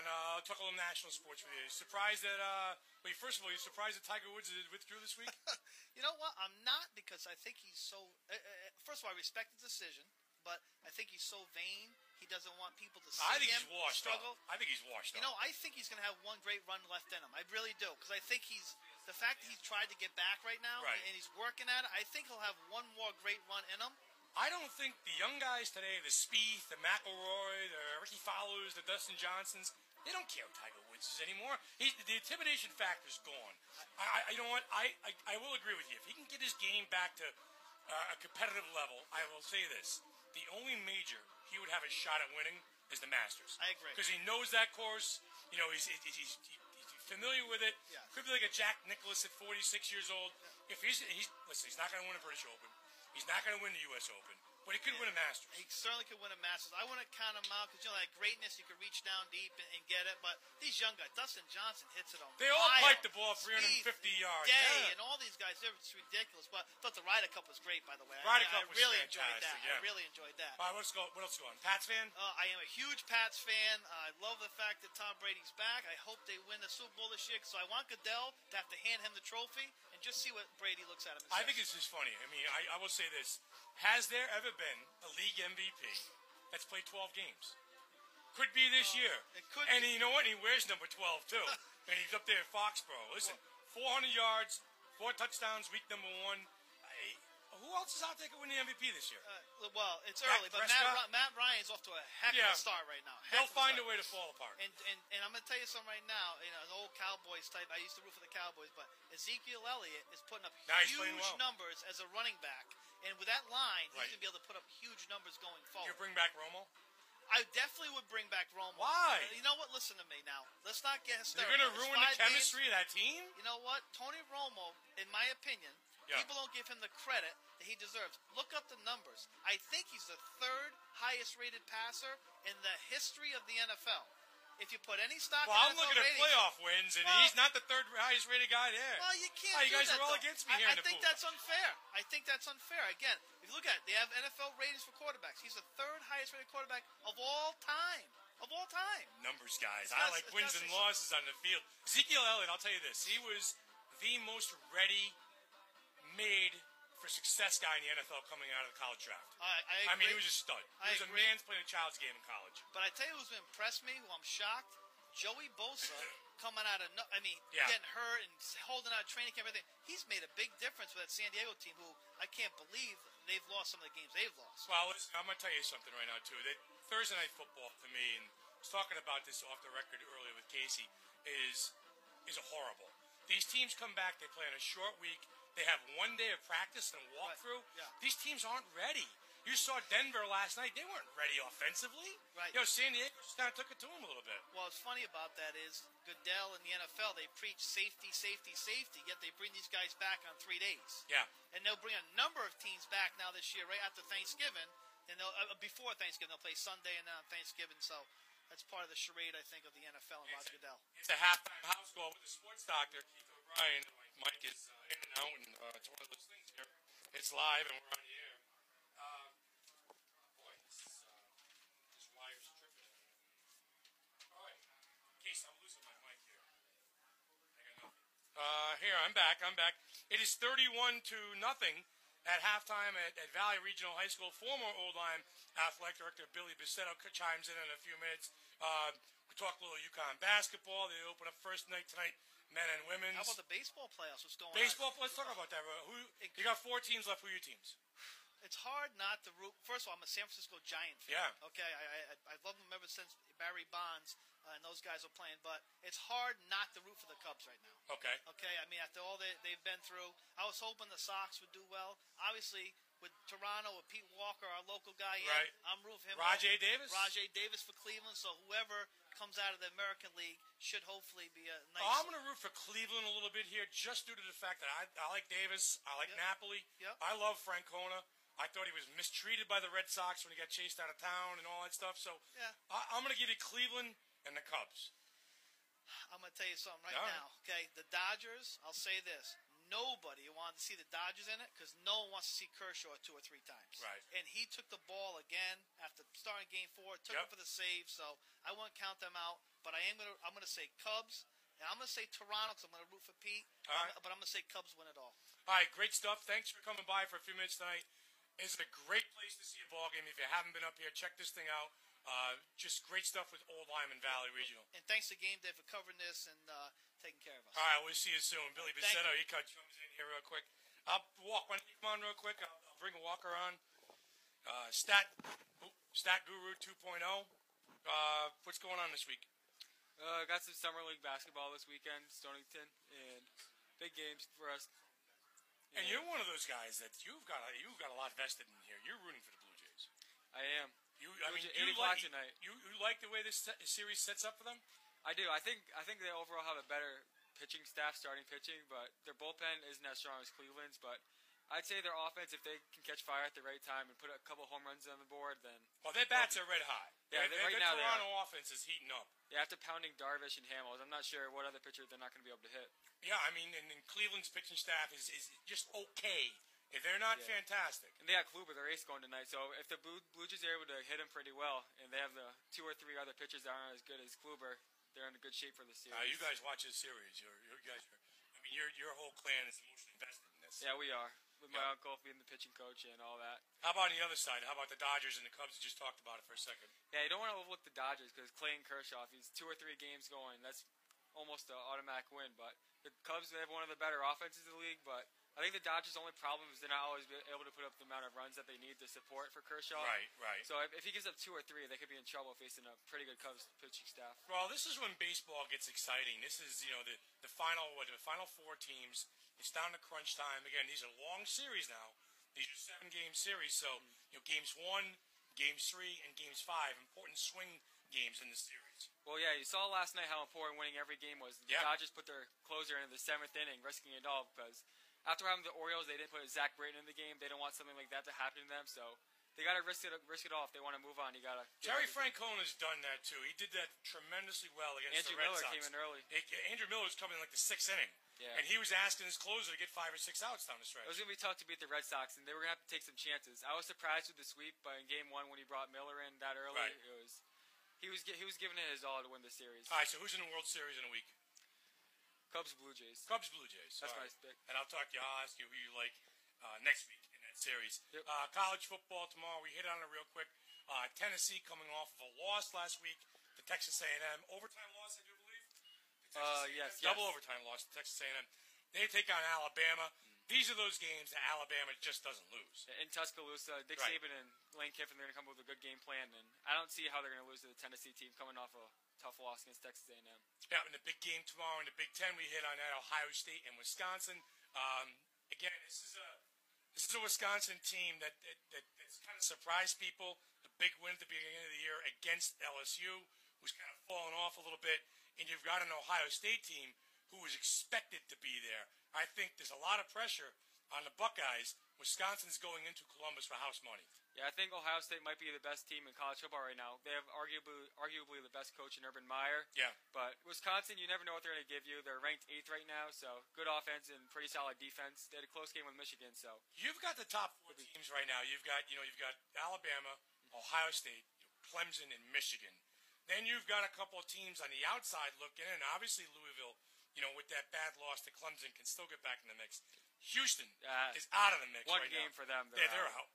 So that conference. there's that next tier of teams, with that one loss, who's going to wait for a couple of those teams to slip up. I don't know if Alabama's going to slip up, but Ohio State and Michigan will each have a loss. And Clemson right now seems to be the team that's firing all cylinders, and they play. And let's face it, that is not the best football conference around. Well, they beat Louisville, one of the top teams in the country, but they still have Florida State left to go. That's always a good game, big rivalry. So I think Clemson might be able to run the table. Yeah, Miami had a bad loss last week too. To Florida State. Bad loss. Bad loss. Yeah, that knocked them out of contention, I think. Yeah, week 6 in the NFL got underway Thursday night. We talked about that. Talked about Denver going on the road to San Diego. For me as a viewer, the Thursday night football games, they're really sloppy and a little bit shoddy. Especially in the offensive end. There's no time for game planning. There's no time for anything. Yeah, lack of preparation really showed last night. Trevor Siemian wasn't able to do much on offense, and same with the Chargers. They had their first good drive, but besides that, no offense was really produced. Yeah. So week 5 comes into play here, and again, the Cowboys. Would you bring back Tony Romo? I wouldn't. But he's going to get hurt again, so Dak Prescott's going to see the field again, I think. Yeah, I think you're probably right. Yeah. Ezekiel, it's a beast out there, too. That's how it works for Tony Romo. Well, listen, good luck out there tomorrow night, and we'll see you next week. Yeah, thank you. All right, nice Go Jays. All right. Go Blue Jays. It's so let me explain to you why you're both wrong. Yeah, all right. All right. Dak Prescott, very good young quarterback, and probably the future quarterback of the Cowboys. Tony Romo has listen, I know you don't go crazy when I say this, but just like when Garoppolo looked fantastic, you guys never said, no one said, should we not bring Brady back? Brady's got the full grasp. It's his offense. Yeah, I'm not done talking. This is Romo's offense. 100% of the playbook. Yeah. He knows. Prescott, only last game, first time he had thrown passes of over 20 yards. That wasn't what he was doing. Listen, let Romo hand it off to Elliott behind that give to Elliott behind that offensive line, and Romo's got the same numbers that Prescott has. Why are you so in love with Tony Romo? Because you mentioned wins and losses. How many playoff wins does Dak Prescott have? None. Tony Romo's been one of the best regular season quarterbacks in the NFL. Stop it. Look at you said you want numbers, but you don't know any of them. You're just throwing stuff out there. You don't have numbers. Tony Romo, Billy Bassetto gave you numbers. Do you think that there's a time for change in Dallas? Do you think that they need to? I mean, Tony Romo's 36 years old. Yes. So you're going to put and he's under contract, and there's nothing you can do about it. And he's a better quarterback. Romo plays his best game, and Prescott plays his best game. Romo's a better quarterback. Do you put any stock into the fact that there's probably a little bit of team chemistry right now? There's team chemistry with Romo. So you know what? I'm going to say this. Romo and Des Bryant arguing and stuff like that. Brady should sit. Brady should sit because Garoppolo had such great team chemistry, and Garoppolo played great. So why is Brady back out there? Why are we not having that? No, you're a Patriots fan, and you're just. I'm a football fan. You're too. a Patriots fan. I'm a football fan It's too. sacrilege to argue that Brady should, but Romo is to the Cowboys what Brady is to the Patriots as far as he's the highest ceiling quarterback out there. When he plays well, they're better than when Prescott plays well. He can do more things than Prescott. I'm a big chemistry guy, and Dallas actually looks pretty good right now. The defense has played well. Again, a lot of that has to do with Ezekiel Elliott on the offensive end. Des Bryant has been out, and unlike Brady, who was because he was caught cheating and suspended. Listen, for 4 Brady's games. on a different level than Tony. Unlike Brady, Brady's on a different level. Unlike Brady, who was caught cheating and suspended, who couldn't even be on the property. Romo's been there while he's hurt. There's chemistry with Romo. Romo's the most beloved player on the Cowboys. He works harder than anybody. He's there. He's not traveling to Italy and doing things like that. Stop it, will you? Halftime here. Sports Doctor Casey O'Neill getting ready to start the second half here at Valley Regional High School. 31-0, Casey, in a tale of 2 quarters thus far in this ballgame. Yeah, we saw North Branford, and it's definitely not a classic North Branford team. I talked to Bill Bassetto, and he knows this conference really well. And North Branford's got a lot of tradition. They're normally a very solid football team. This is a down year as of now for North Branford, but like he said, that second quarter, just things went downhill and just got away from them. The Valley Regional comes out. We'll be kicking off the North Branford left to right, dressed in the home black. The North Branford Thunderbirds in the road white, and I give you the voice of game day, Mr. Casey O'Neill. Thank you, Sports Doctor. Garrett Burdick to kick off from his own 40-yard line. Burdick with the strong right leg as a high spiraling kick comes down to Walcott at his 10. He drops it, puts it on the turf, picks it up, and stutter steps and is brought down at the 20-yard line. And North Branford will have its first possession of the second half with the ball at their own 20-yard line. As we mentioned before, a 31-0 Valley Regional and Old Lyme lead. They are currently 3-1 under Coach Tim King, and they are looking in good shape to move to 4-1 on the season. Their only loss of the year coming to Cromwell and Portland, which is a combined school as well, 48-26 a couple weeks ago. Jablonski, the left-handed quarterback of North Branford, is in the shotgun, standing at his own 15-yard line. Jablonski has a snap, straight drop, looking to throw, throws into the flat, and it is incomplete, out of bounds. Garrett Burdick that time, jumped the route out there was number 13, Mike Kalina, but it was over his hands and then out of bounds, incomplete. And we will apologize in advance if some of the names that we call in the second half are unfamiliar to us. With a 31-0 game, you always risk that. Second down and 10. Jablonski, hands off. Somo, off of left tackle, bounces it outside, and a nice run that time by Nico Somo. Gets about 9 yards off of left tackle. That'll bring up 3rd and 1. Ball is marked down now at the 30-yard line, and 11:30 remaining and counting here in quarter number 3. You're listening to Game Day live on theday.com. Casey O'Neill along with the Sports Doctor, Keith O'Brien, the stat guru. as we bring you Game Day. In motion, straight snap now to Jablonski. Jablonski hands it straight off the middle to Mancini. Mancini has a first down off a right tackle, gets into the second level, and is brought down by Roan Sullivan after a nice gain. Nick Mancini with a first down, and will move the chains for North Branford. Ball will be marked at the North Branford 40-yard line. 11 minutes remaining here in quarter number 3. I want to thank Bill Bassetto, former Old Lyme athletic director, for coming on at halftime. Only one that was making any sense. The stat guru and sports doctor were talking a bunch of gibberish, a bunch of nonsense. Jablonski, straight drop, looking deep down the sidelines, and he's got a man. It's complete to Denegray, and Denegray gets it all the way down inside the 20 to the 15-yard line.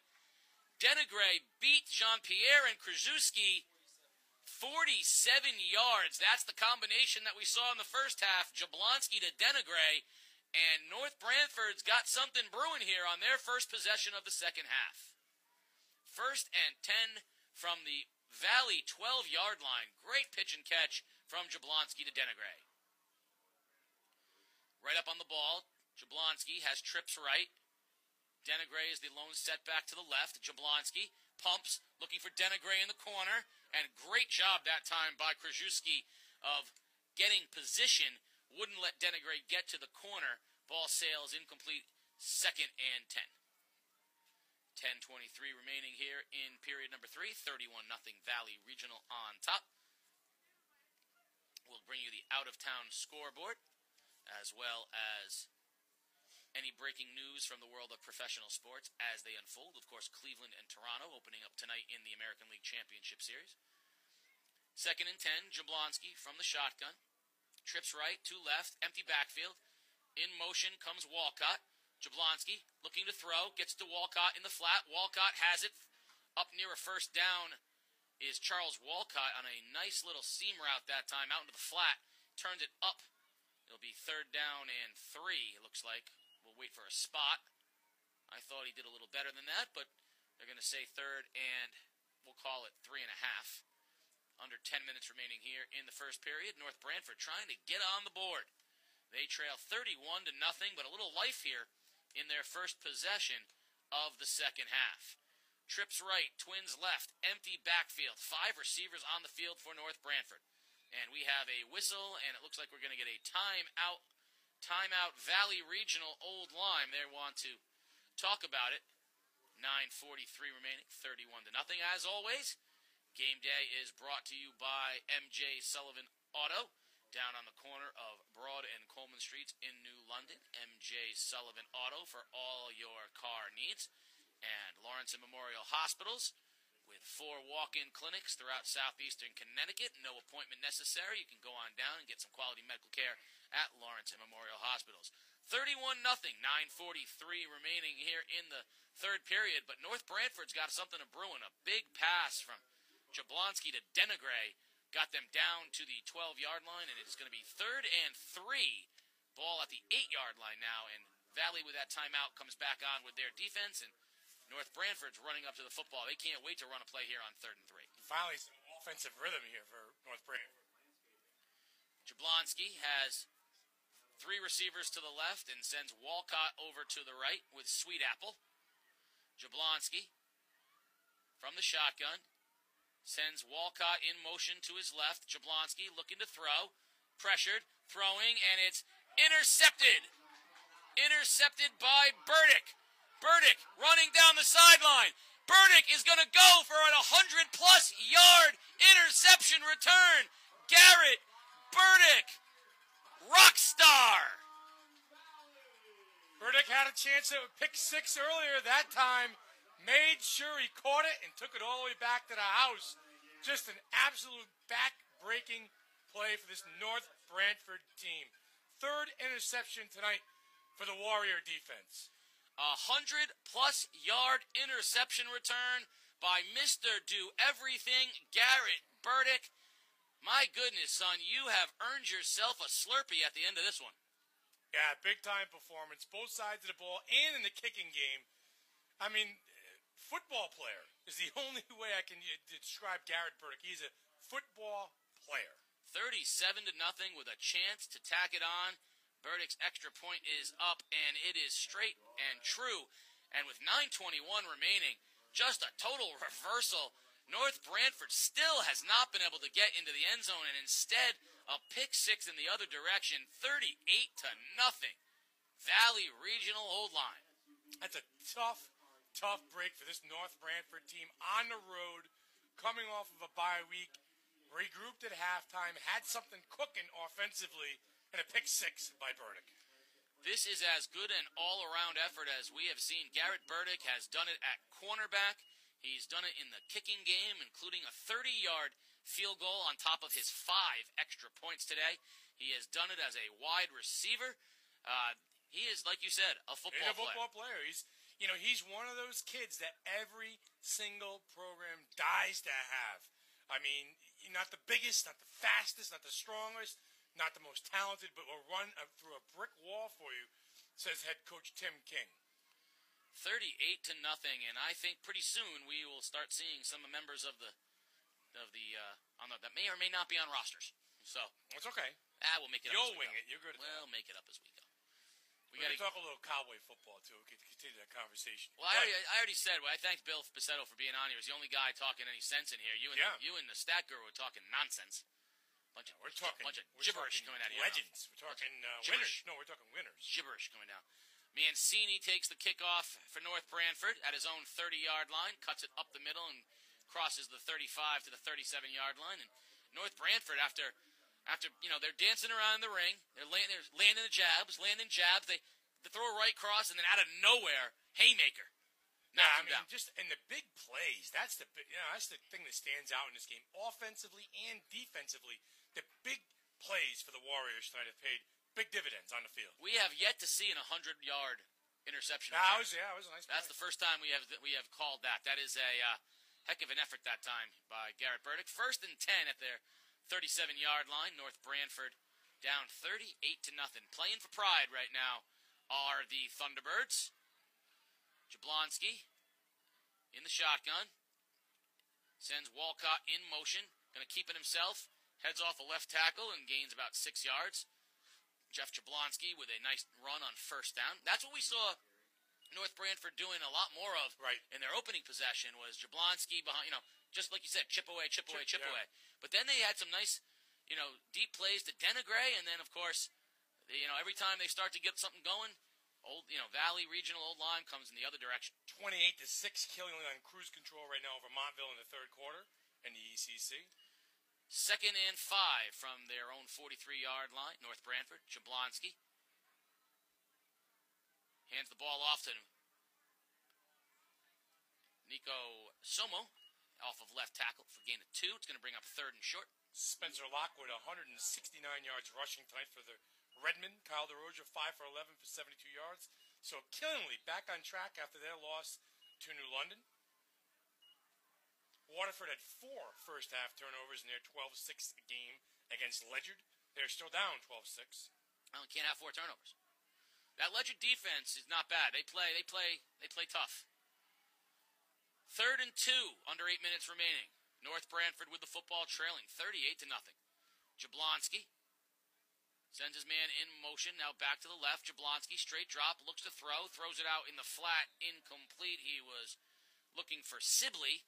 And that's going to be incomplete. That's going to bring up 4th and short. And I got to imagine North Branford goes for it because, you have nothing to lose. Yeah, that game is at the end of the 3rd quarter. That Ledyard-Waterford game, 12-6 at the end of 3. That would be monumental, devastating loss for Waterford after playing so well in the early going against a very. But give Ledyard credit if they stick around because they are not the kind of team that's going to give up. They're going to play hard every week.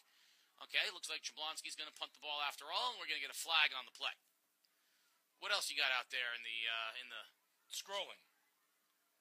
In the world of the out-of-town scoreboard, we have, obviously, NFA plays East Lyme tomorrow. Offsides against Valley Regional Old Lyme, and that's going to give North Branford a 1st down when quarterback Jablonski dropped out of the shotgun back into punt formation. A Valley man jumped offside, so the ball will be moved right to midfield, and it'll bring up 1st and 10, and the drive will continue for North Branford. Still 7-7 London and Stonington at the half, trying to get updated score. Got my people out there. Yeah, where are the sports doctors? Where are the acolytes? They're out there. We're out there. We're running them down. Pitch left to Somo, and not much there as he's ridden out of bounds quickly by Krajewski from his cornerback position. Gain of maybe a yard for Nico Somo. It'll be 2nd and 9, but they are now in Valley territory at the 49-yard line. So I'm one of those guys. I like college basketball. I like college basketball during the season. I like it. I think it's exciting. I love March Madness, but I do like college basketball. Yeah, I like UConn basketball. I like college basketball, but the conferences are bothering me. No, the American Conference is horrible. Yeah, it just bothers me. Chris Dunn's in the NBA. I don't want to watch anymore. Jablonski in the shotgun, 2nd and 8. Somo is his running back. Jablonski barking out signals. Now he's going to get a timeout. We're going to get a timeout for North Branford with 7:25 remaining. 38-0. Valley Regional old line on top. So you want to talk Cowboy sports, Doctor? Go ahead. What do you got? No, listen. I'm kind of. I like the way the Cowboys are playing football. I thought Zeke Elliott was a stud in the draft. He looks good out there. You want to bring back Romo? Go ahead. I'm just one of those guys that I don't want to ruin the team chemistry. You keep using that term. What is it you think Romo is going to do that is going to hurt the team chemistry? You think he's going to show up drunk when he plays? What's he going to do? What's he going to do to ruin their chemistry? Oh, nothing. He's fine. You can plug him in. Let's put him in Canton. No. All right. I know when you don't don't have an argument, you resort to foolish hyperbole in order to not direct us away from the argument. Tell you this. I asked you a question. What is he? Answer that question. What is he going to do to hurt team chemistry? Nothing.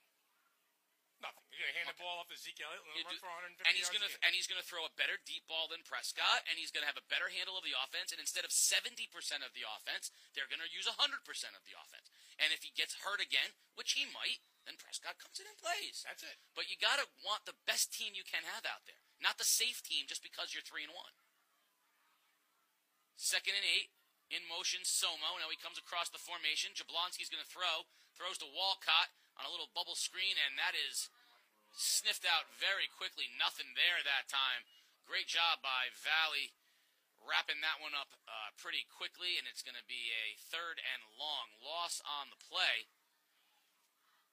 Number 47, Roan Sullivan, was all over it for Valley. Defensive front for Valley's played very well tonight, Casey. Quick to the ball. Sure tackling. Again, young front line, but played very well. Under 7 minutes remaining. 3rd and 11 for North Branford. They trail 38-0. Trips left now for North Branford. Single wide receiver right. Jablonski. Straight drop. Looking to throw. Has time. Heaves it deep down the field looking for Sibley, and it's incomplete. And there's that guy Burdick again on defense. Well defended again. And Jablonski had he's had some open receivers that time, but Valley has had really good coverage there. 8 for 19 for 94 yards for Jablonski in this game so far. Patriots play this week? Yeah, home. Yeah, who they got this week? Cincinnati, that's right. Team the Cowboys just beat? Destroyed them. Yeah, so they better win better. They better win 50-0 because Brady's the greatest quarterback ever. Oh, they will. Jablonski's going to drop back on 4th and 11, and looks like he's going to punt it away. And he does. A high spiraling kick sends Jean-Pierre back to his 20. Jean-Pierre will return it, breaks a tackle. We have a flag on the play, and then Jean-Pierre is wrestled down at the 22, but we'll see what the flag is all about. I think did he call a fair catch and then change his mind? It looked like it, yeah. Might be one of the few things that Valley Regional's done wrong tonight. They have been pretty mistake-free for the most part. 7-7 start the 4th quarter at Stonington High School. Starting to get a little nervous in Whaleville. Starting to get a little nervous. Oh, that's a shocker to me. That offense looked like it was in tune last week against Montville. Jacob Commander running the ball, Santiago running the ball, Monty Johnson making plays. I know. We'll see. I don't know. Wow. The penalty is against Valley. It's going to back them up all the way to their own 10-yard line, where they will have it 1st and 10 from their own 10 with a 38-0 lead. 6:23 remaining here in period number 3. Matt Saperi still in at quarterback. He's got Stetcher to his left in the shotgun. Trip receivers right. Hands off to Stetcher.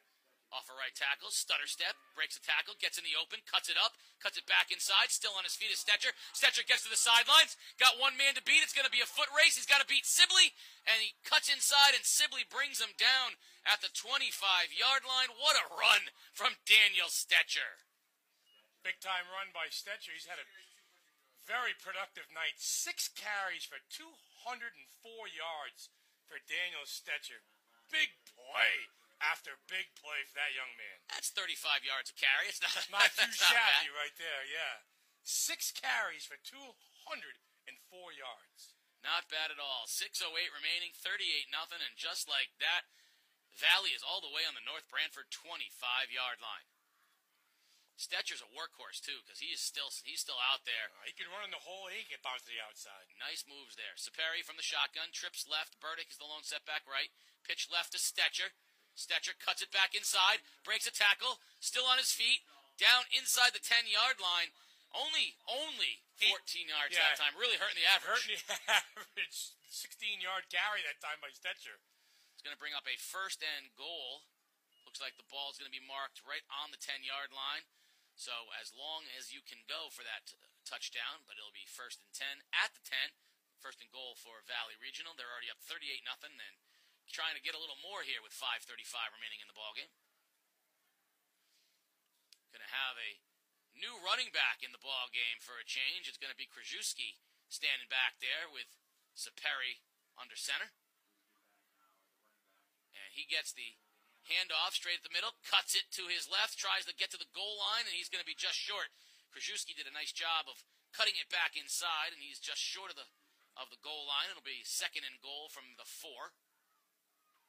This is one of these games for North Branford, Casey, where they just need to take a deep breath here and try to work on some things offensively and just try to make positive plays. It was a tough night for them, and it really turned in the second quarter. 216 yards to 7 on the offensive tally, and the floodgates have not been stopped since. Trips left now for Valley, old Lyme, and Stetcher's back in the ball game at running back. Saperi hands the ball off to Stetcher. Stetcher dives for the end zone. Touchdown, Daniel Stetcher. Valley Regional Old Lyme one more time, making it look easy. 8 carries for 215 yards for Stetcher and 2 touchdowns on this night. Big-time game for number 8. 44-0, waiting on the extra point by Garrett Burdick. And his leg is getting a workout just kicking extra points tonight, not to mention the 30-yard field goal to open up the scoring here in the first quarter. 45-0 if he knocks this one through. Snap is good, hold is good, kick is up, and I mean, if listen, I wish I could hit a golf ball as straight as he kicks extra points. And deep too, huh? I'd take that as a drive, straight down the middle and long. 45-0. That is 42. Count them, 6 touchdowns, 6 consecutive touchdowns by Valley Regional Old Lyme after that 3 points in the first quarter. Boy, have they turned it on here since then. Yeah, looking very sharp, both sides of the ball. Big playability, offensively and defensively. The pick 6 by Burdick, the long runs by Stetcher. Just everything working in their favor. 4:33 and 45 points, and like you said, North Branford just trying to get out of here with something to build on at this point. Yeah. You treat this like I think you got to treat it like a really bad round of golf where you're looking for I hit that iron pretty good. I made that. I drove the ball well there, and I just want to look something. For that touchdown drive to make it 45-7 and say, okay, well, let's build on that for next week. It's just like it's like shooting 101 on the golf course. If you par the last hole, you're going to come back for 18. That's right. And right now they had that chance. I thought they came out in the second half with a chance to do that, and of course, an 100-yard kickoff, interception return from Garrett Burdick changed the complexion of that. Awfully hurry. Stetcher could be one of the best backs we've seen thus far, though, on game day on wide zone. I mean, he's performed very well. Lacasse with the kickoff. It's going to come down to Somo at his own 30-yard line. Somo crosses the 35, and he'll be ridden down there by Valley at the 37-yard line, and where it will be first and 10 North Branford trailing 45-0. We've seen Jacob Commander last week have a big week. We've seen Spencer Lockwood have a big week. We've seen Jalen Valentine from Westerly have a big week. So we've seen some Spencer Hoagland have some good. But this is probably one of the better running attacks that we've seen thus far here on Wired Zone game day. Jablonski still in at quarterback for North Branford, and the game in Cleveland is just underway. No score, top of the first inning, Blue Jays and the Indians. Jablonski looking to throws it out into the flat, and it's incomplete. Dropped out there by number 32, Lou Raffone. And with 3:33 and counting here on the clock, we're going to have a little running clock action. Always a big fan of that. Cromwell, Portland, 37-7 over Morgan tonight. That game is a final. Now, Cromwell-Portland's the only team that beat this Valley team, and they beat them 48-26. It's a team pitching a shutout right now. They gave up 48 in that game. That Cromwell-Portland team must be pretty good. 12-6 right now. Ledger over Waterford with 5 minutes to go in that ballgame. Jablonski hands the ball up the middle. Nice gain on second down that time to Somo. And that's going to bring up a third and short. 7-7 New London Stonington with just under 8 minutes left to go in that ballgame. Wow. That thing could finish 7-7. Stonington's missed 2 field goals inside of 30 yards tonight, too. Wow. Yep. 2 field goals. 2 field goals inside of 30 yards. Wow. That's interesting. Very, very interesting. 3rd and 5. Jablonski sends Somo in motion. Now he comes back across the formation, fakes the handoff. Jablonski's going to keep it himself. Gets into the open, has a seam. Jablonski still on his feet, crosses the 40 down to the 35-yard line. Nice run that time by Jablonski and gets North Branford a positive play. Now there's the kind of thing we talked about. That's something to build on. Yeah, let's run that read option. And Jablonski made the right read that time. Took it out of the fullback's pocket. Took it up the field. Big gain that time, 18 yards by Jablonski. Yeah, they moved the ball the last couple of possessions. They just either turnovers. Yeah, hurt themselves. Yeah. Jablonski from the shotgun again with Somo in the backfield. Jablonski fakes to the handoff, throws down the sideline, looking for Denegray, but great coverage that time by Krajewski, running step for step with Nick Denegray. Incomplete, 2nd and 10. Yeah, Denegray playing cornerback, Burdick playing safety, a little double coverage that time. Out on the flat for the Warriors. Yeah, Krajewski had inside position and ran step for step. Denegray's been their big receiver downfield, but that time Valley had a nice job, like you said, with a little help over the top from Burdick and step for step with Krajewski. Krajewski has been locked up with Denegray one-on-one all night, playing press coverage with him. When he gets beat big, but he has done a nice job staying with Denegray. Jablonski on 2nd and 10. From his own stands at his own 40-yard line. Sends a motion man across the formation. Jablonski looking to throw. Pressure, trying to set up a screen, and he does to Somo. And a great open field tackle out there by Valley Regional. That's number 12, Judd O'Brien. A nice job by O'Brien, the junior defensive back. They had a little nice timing that time for the screen to Somo, and O'Brien came up and took his legs out. Yeah, speedy linebacker O'Brien. No relation, by the way, to Keith O'Brien. No relation to the sports doctor? No. The athletic, we'd call him the athletic physician. Yeah. Under 20 seconds here remaining as this last play, 3rd and 10 will get off. Jablonski trips right, straight drop, looking to pass, over the middle, incomplete, looking for Raffone. And that's going to be incomplete. It's going to bring up 4th down, but it will get us to the end of the 3rd quarter. 9 for 23 on the night for Jablonski. So, young man's had a tough night back there, quarterback. It's just the only way I can put it. That's the end of the 3rd period. Your score, Valley Regional Old Lyme 45, North Branford nothing. You're listening to Game Day. Live on theday.com, Casey O'Neill along with the sports doctor Keith O'Brien, the stat guru, Peter Wappy and the boys down on the field, giving you all the great video highlights. Start tuning in tonight on Facebook, Game Day Connecticut Sports, or on Game Day on theday.com, and you'll start seeing live action videos from tonight's ball game, all the way culminating in Tuesday's Wired Zone, Tuesday morning on theday.com. Check out the award-winning Wired Zone, a video compilation repackage of tonight's ball game. Tough back-to-back weeks for the Montville Indians with the schedule.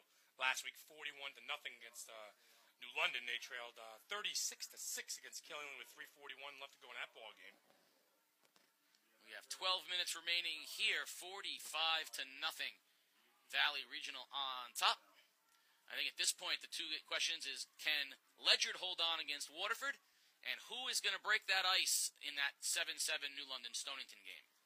Yeah, I'm shocked. I mean, we saw Stonington play this year. Granted, they're a tough physical team, but I would, offensively, I thought that New London would have too much for them. Turnovers, Yeah. penalties. Yeah. You don't know what comes into that. But you're right. That's got to be a big win already, no matter what happens for AJ Massengale over there in Stonington. 4th and 9. Jablonski from the shotgun, going to throw. A lot of pressure up the middle. Sets up the screen. Incomplete to Somo. Turnover on downs. And Valley Regional will take over with its first possession of the fourth period, ahead 45-0. Tough ball game here tonight for the North Branford Thunderbirds, coming off of a bye week. 2 weeks to sit around, 2 weeks to practice and work on some small things, and nothing seems to be working just right. Again, in their first quarter was 3-0, close to the vest, and the floodgates opened up. They opened up with a 21-20 win over Sports Sciences, and it's now 3 straight losses to Griswold, Morgan, and then here tonight. Disheartening for the North Branford team under Mark Basil is a very good young coach, and they're a good team. Traditionally one of the best teams in the conference, but just a struggle tonight across the board.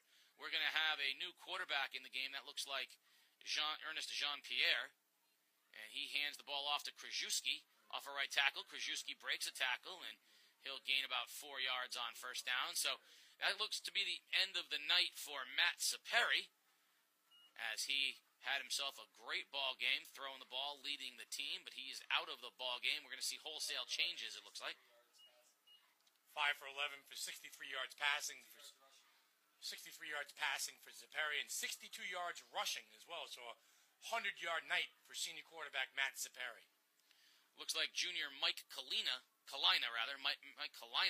is in the ball game now at quarterback for Valley, and he will hand the ball off to Santos. Santos has the sideline. Santos breaks a tackle, and he's finally brought down by Denegre, but he crossed midfield down to the 40-yard line. Nice run that time by Ryan Santos. He is only a sophomore, so you got a junior quarterback in Kalina and a sophomore running back in Santos. It's tough to tell these kids not to compete, tough to tell them not to try hard. So, obviously you got to try and mix some of the JV kids in the ball game, some of the freshman players if they're over there on the sidelines. But it's tough to tell the kids, don't play. That's right. Now, Kalina's a linebacker, too, and he looks like it. He's built like a linebacker. He's in the back. He's the lone set now. He's shotgun quarterback. He's got one back in the backfield. We'll call that out for you in a moment as we're trying to get some of these names. Hand off straight up the middle off left tackle. That looks like Nicholas Braga. And it is Nicholas Braga, the sophomore running back, and he gained a couple yards. You see the entire offensive line being replaced right now for the Valley Regional Warriors. And that feels really good as an offensive lineman, working in the trenches. They work so hard down there. When you get to take 9-10 minutes off in the fourth quarter of a game, let the kids that don't know, some of the JV kids get out there and get their varsity experience. That feels great from a team aspect, that your JV, that's how teams build right there. This is valuable experience for the young kids. Kalina, from the shotgun, stands at his own 40-yard line. Kalina fakes the handoff, keeps it himself on the read option. He's pushing forward, trying to get to the first down. He's going to be short about a yard. It's going to be 3rd and a short 1. Matt Kalina that time kept it on the read option. We're down close to 9 minutes remaining here in the ball game. 45-0. Valley Regional with a big lead and the football. North Branford playing for pride right now. Braga comes back into the ball game, replacing Rabida. So Braga's going to be the lone setback. He stands to the right of Kalina. Matt Kalina is into the ball game. You're working overtime with these names tonight. You got that right, Sports Doctor. Kalina hands the ball off to Braga, and Braga is wrapped up pretty quickly after no gain. It's going to bring up 4th and short for Valley. Nice job that time defensively from North Branford. North Branford kids playing for pride right now at this point. Trying to make a stop, trying to build on something. It's a tough night. It's a tough night for those kids. They have hung in there. There's no quitting them, but it's a tough night. 4th and 3. Ball's at the 31-yard line of North Branford. Kalina is your quarterback. Braga, the running back, to his right. Kalina fakes the handoff to Braga, keeps it himself, and he's going to be stopped just short. I think so. Going to be turnover on downs. Nice job on defense. A hold that time for North Branford. Sports Doctor, what do you got in the Waterford Ledger and the New London Stonington game? Let's shoot around the out-of-town scoreboard right now. We're going to take a quick look. We have got Wyndham 41, Griswold 7. Waterford 1st and 10 at the Ledger 45. Ledger leads at 12-6 with a minute left to go in that game. Wow. That would be a shocker. That would be a huge. Is that a bigger win for Ledyard or a bigger loss for Waterford? That's a bigger loss for Waterford, but I mean, there are no big wins for Ledyard. I mean, that team's supposed to win. They want to win. State championship is a big win for them. Yeah. That's a loss that Waterford really should be ashamed of. That if they drop that game. Looks like turnovers have bitten them. 5 turnovers tonight for the Waterford. Yeah, that's what it is. I mean, they're a more talented team than Ledyard. That's just unfair. Stat Guru shaking his head behind you. Well, I mean, that's how the only way, Coach Strecker was honest with us. That's the only way that they're going to, and that's what they had to avoid. They've got the talent to match up with teams, but you can't turn it over 5 times against anybody. It's a miracle that they're still in that thing with 5 turnovers. We have 8 minutes remaining here in this ball game. 45-0 Valley Regional on top, and North Branford has the ball at their own 34-yard line. Jablonski still into the game, throws a little bubble screen, and a big hit out there from Valley Regional. Gain of about 3 on the play. Ran a little wide receiver screen. Valley was on it. It was 1st and 5, and they got maybe a half a yard. It's going to be 2nd and 5. Scores are coming in very slowly. My people out there That's because they're all watching the games. Yeah, this is true. Ball's on the 34-yard line, 2nd and 5, 7.5 minutes remaining. So we're going to try to keep you abreast of what's going on with the. Entertained as well. No, we're going to try to keep you abreast of what's going on in the Waterford game as well as the New London game. Jablonski on 2nd and 5, hands off to Somo. Somo tries to cut it inside, and not much there. Tackle made by Cole Enzinger coming up.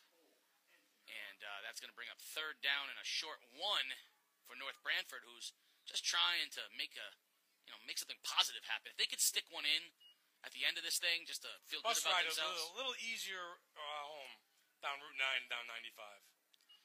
Not far. These are rival schools. Yeah. Actually, there's 3 rival schools playing right now: Old Lyme, Valley Regional, and North Branford. They're all rivals. 2 of them on the same team. 2 of them on the same team, but they're all rivals against each other. So it's a rivalry with a twist night. Jablonski is going to call timeout. Talk it over with 6:36 remaining in the ball game. 45-0. 10-7 Louisville over Duke at halftime too. There's another shocker. Is that basketball, no, baseball, that is, soccer? Football. Isn't Louisville supposed to be like 7th in the country or whatever? 7th. And who's that against? Duke. Didn't Duke beat Notre Dame? Yeah, they did. That's a real big feat right there. Let's give you a score that matters. In the top of the 2nd inning in Major League Baseball, there is no score. Blue Jays have a runner on 1st and nobody out. In the top of the 2nd, no score in what is a sport worth talking about right now. None of this college basketball stuff and a preseason first night. No. See, what's first night when they all go dunk and show? No, the guys. It's co-ed. So they're all mixed together now. The guys and the girls. It's first night. That's fantastic. They're all mixed together. Gino coaches one squad. Oh, that's good. Kevin Otley coaches the other. That's fantastic. No, it's great. No, I'm serious. Your mom would like that. No, my mom wouldn't like that. She wouldn't want the girls sharing with the boys. Oh, okay. That's a problem then? She thinks the boys get enough attention as it is. She just wants the girls. Your mom's still a big Connecticut Sun fan. She is. She knows them all by first name, has them over for dinner at the house, or at least she acts like it. It's like my father. My father's on board with the Connecticut Sun. 45-0, 3rd and 1 North Branford, with just trying to make something happy. Jablonski hands the ball off outside, jet sweep. 1st down in the open, and going down the sidelines is Lou Raffone, and Lou Raffone has a big play for North Branford inside the 30. 35-yard run that time by Lafone, the biggest play of the night for North Branford. Nice job that time by the running back, getting to the outside and showing some wheels, scooting up the sidelines, Casey. Nice positive play here for the Thunderbirds. Raffone gets them to the 27-yard line of Valley, and that's a first down with 6 minutes remaining here in the ball game. North Branford just trying to finish this thing on a positive note, trailing 45-0. Jablonski has Somo next to him. Jablonski, straight drop, keeps it himself, tucks it in, heads up the middle, breaks a tackle, first down. Jablonski with a first down, moving the chains inside the 20-yard line to the 15, where it'll be 1st and 10 from the 15. 8 rushes for 42 yards for Jablonski so far this evening. Quarterback taking matters into his own hands on that play and a read option. Good gainer, 13 yards for North Branford. 5:20 remaining. At the end of this one, the sports doctor will be down on the field with Valley Old Lyme coach Tim King, as they will move to 4-1 here shortly. Jablonski, handoff, nothing there at that time, but a tackle broken and still on there. His feet is Raffone. Raffone, tough runner, but nothing there that time. Nicely defended by Valley. It'll be a gain of maybe a yard and a half. 2nd and 9 from the 15-yard line. Yeah, Legend is knocked off Waterford tonight, 12-6. And all I can say about that is, wow. That's as wacky as scores you'll ever see in the world of high school football, folks. Tough loss for the Lancers. Nice win there. Congratulations to Coach Farnsworth and the Ledgerd staff and players for nice victory on what has been a very difficult year for them thus far. 2nd and 9 from the 14. Jablonski has it. Hands the ball to Somo off a right tackle and nothing there. Nico Somo has had very difficult time tonight creating much of anything. And that's going to be 3rd and 10 as he lost the yard with 4 minutes remaining here in the ballgame. I want to ask Coach Tim King, too, at the end of the game here about the play of his defensive line. Was it concerning for him coming into tonight's ballgame? They performed very well. I'm going to ask him how he feels about it. No, I should ask him if Garrett Burdick can make burgers and sell pizza as well as he does anything else. Somo now goes in motion. He'll go over and be a wide receiver, wide left. 5 receivers on the field. Empty backfield for North Branford. In motion, Raffone. Raffone gets the ball, and nothing there again. Great job all night long, like you said, by that interior line of Valley. And once again, they're stepping up, and nothing there. That time the tackle was made by number 70, Jeremy Lacasse. 3 minutes, 30 seconds remaining, 45-0. A lot of JV players in against some valuable experience for this Warrior Ball Club. 4th and 10. And I'm going to get a timeout from North Branford with 3:19 remaining. What do you got going on this weekend we're looking forward to? Ball game tomorrow, coaching? We got the Junior Voice of Game Day has a 12:45 soccer game and a 4 o'clock baseball game. Yeah. Against Portland. Portland in the baseball game. Right. Portland put a shellacking on us the other night, a mollywomping, if you will. Sure. And Junior Voice is going to try to get a little redemption tomorrow. Sports Doctor's moonlighting tomorrow. Got a little side gig. Got a chance to do my first college game. Allowed to talk about that? I don't know. No. 3:19 remaining here. Moonlighting tomorrow, though. Did you ever watch Moonlighting? Great show. Bruce Willis, back in the day in the 80s. No. Moonlighting. You never watched Bruce Willis? No. Wrong? I mean, I know who Bruce Willis What's is. wrong? I don't watch the show. That's how he met. That's how he became famous. Bruce Willis. I thought it was Die Hard. No. Die Hard. Moonlighting was before Die Hard. Moonlighting was his TV show. Stat Guru, is he Die Hard?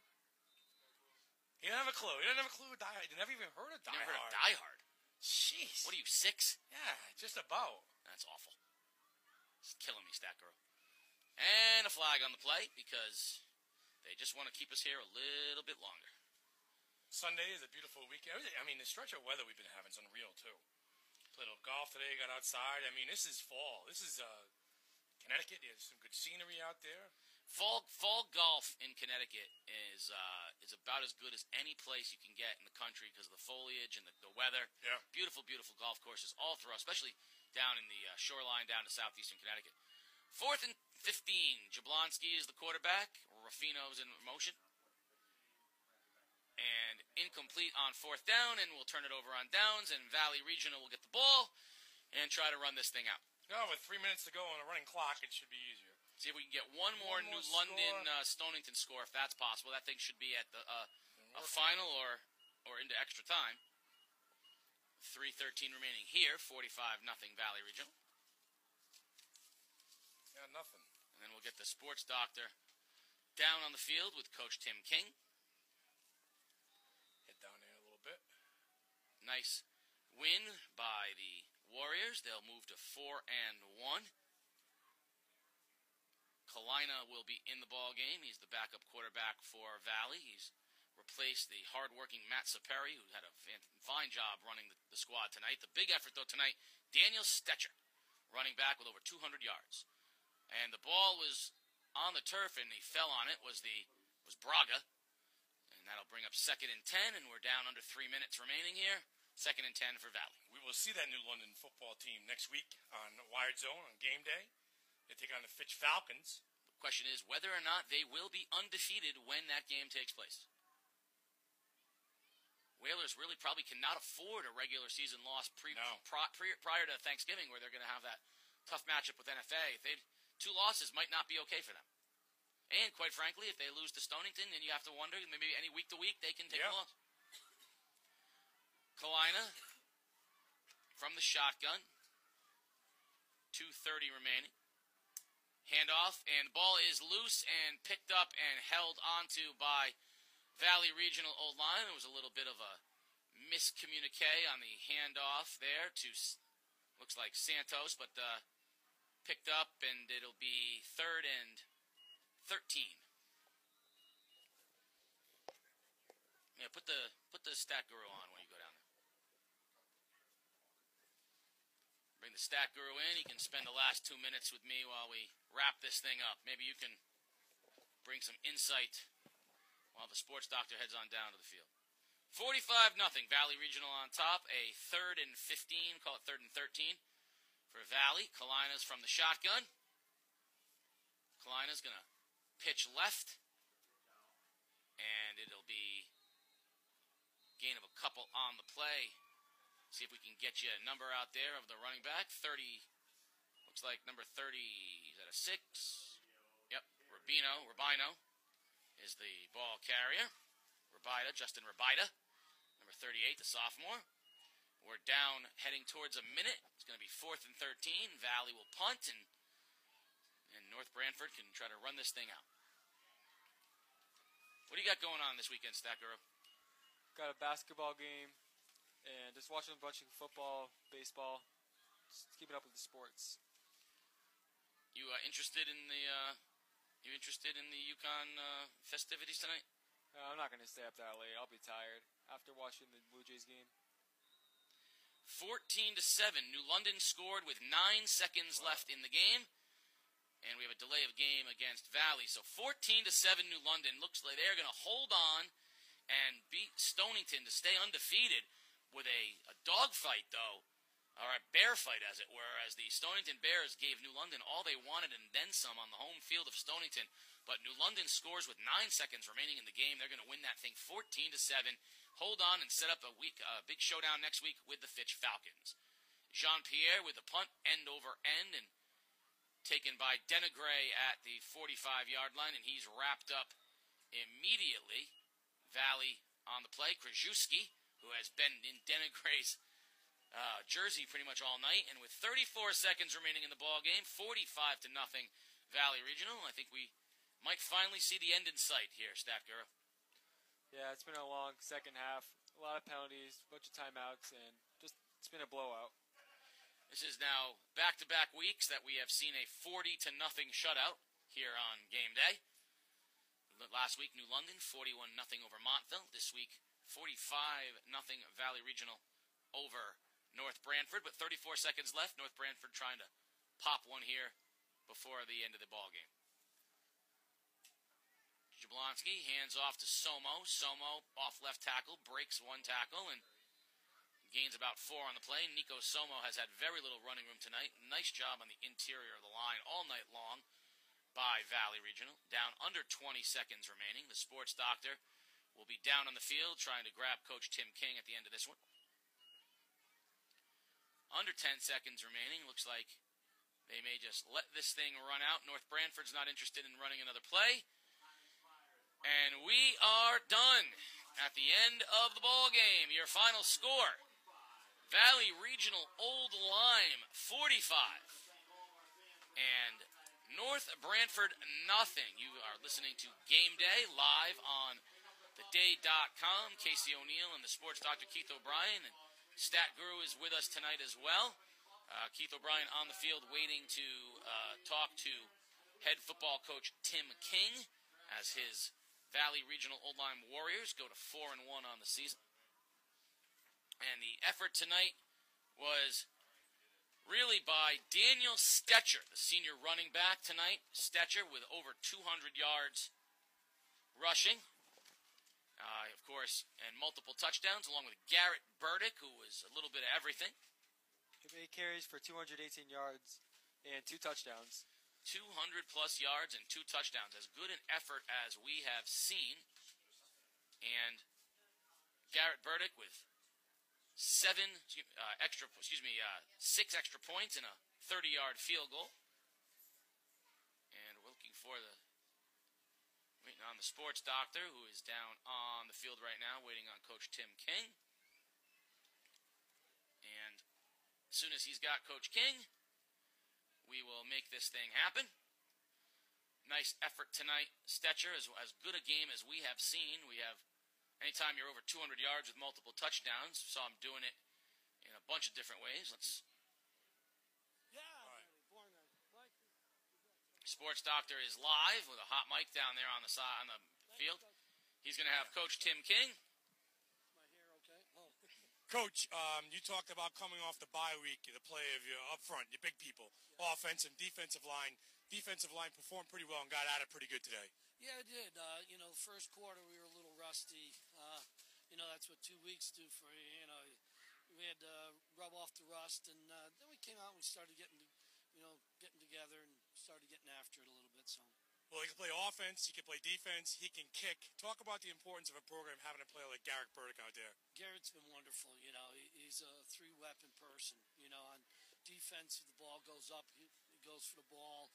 He's like a center fielder out there. Offensively, if you cover him with one guy, he's going to, burn you. And then kicking wise, he's a weapon. That 37-yard field goal or whatever, kind of got us a little momentum after that. So. And big plays tonight seem to tell a tale for your team, especially in the offensive end. Yeah, Danny had a great game. Stetcher had a great game, and Matt, did some reads, read the ball end real well, and he had a real good game too. So. What does this mean for you guys moving forward? 4-1, come off the bye the rest of the way. We knew that the first 5 games were going to be, a killer, and now we just have to try to stay healthy and get through the rest. And not taking anything away from the next 5, but when you go in 4-1, it's a little momentum, and especially after a game like tonight. Well, good luck. Good celebrate your team, Thanks. Coach. All right, we'll see you soon. All right, take care. Casey, big win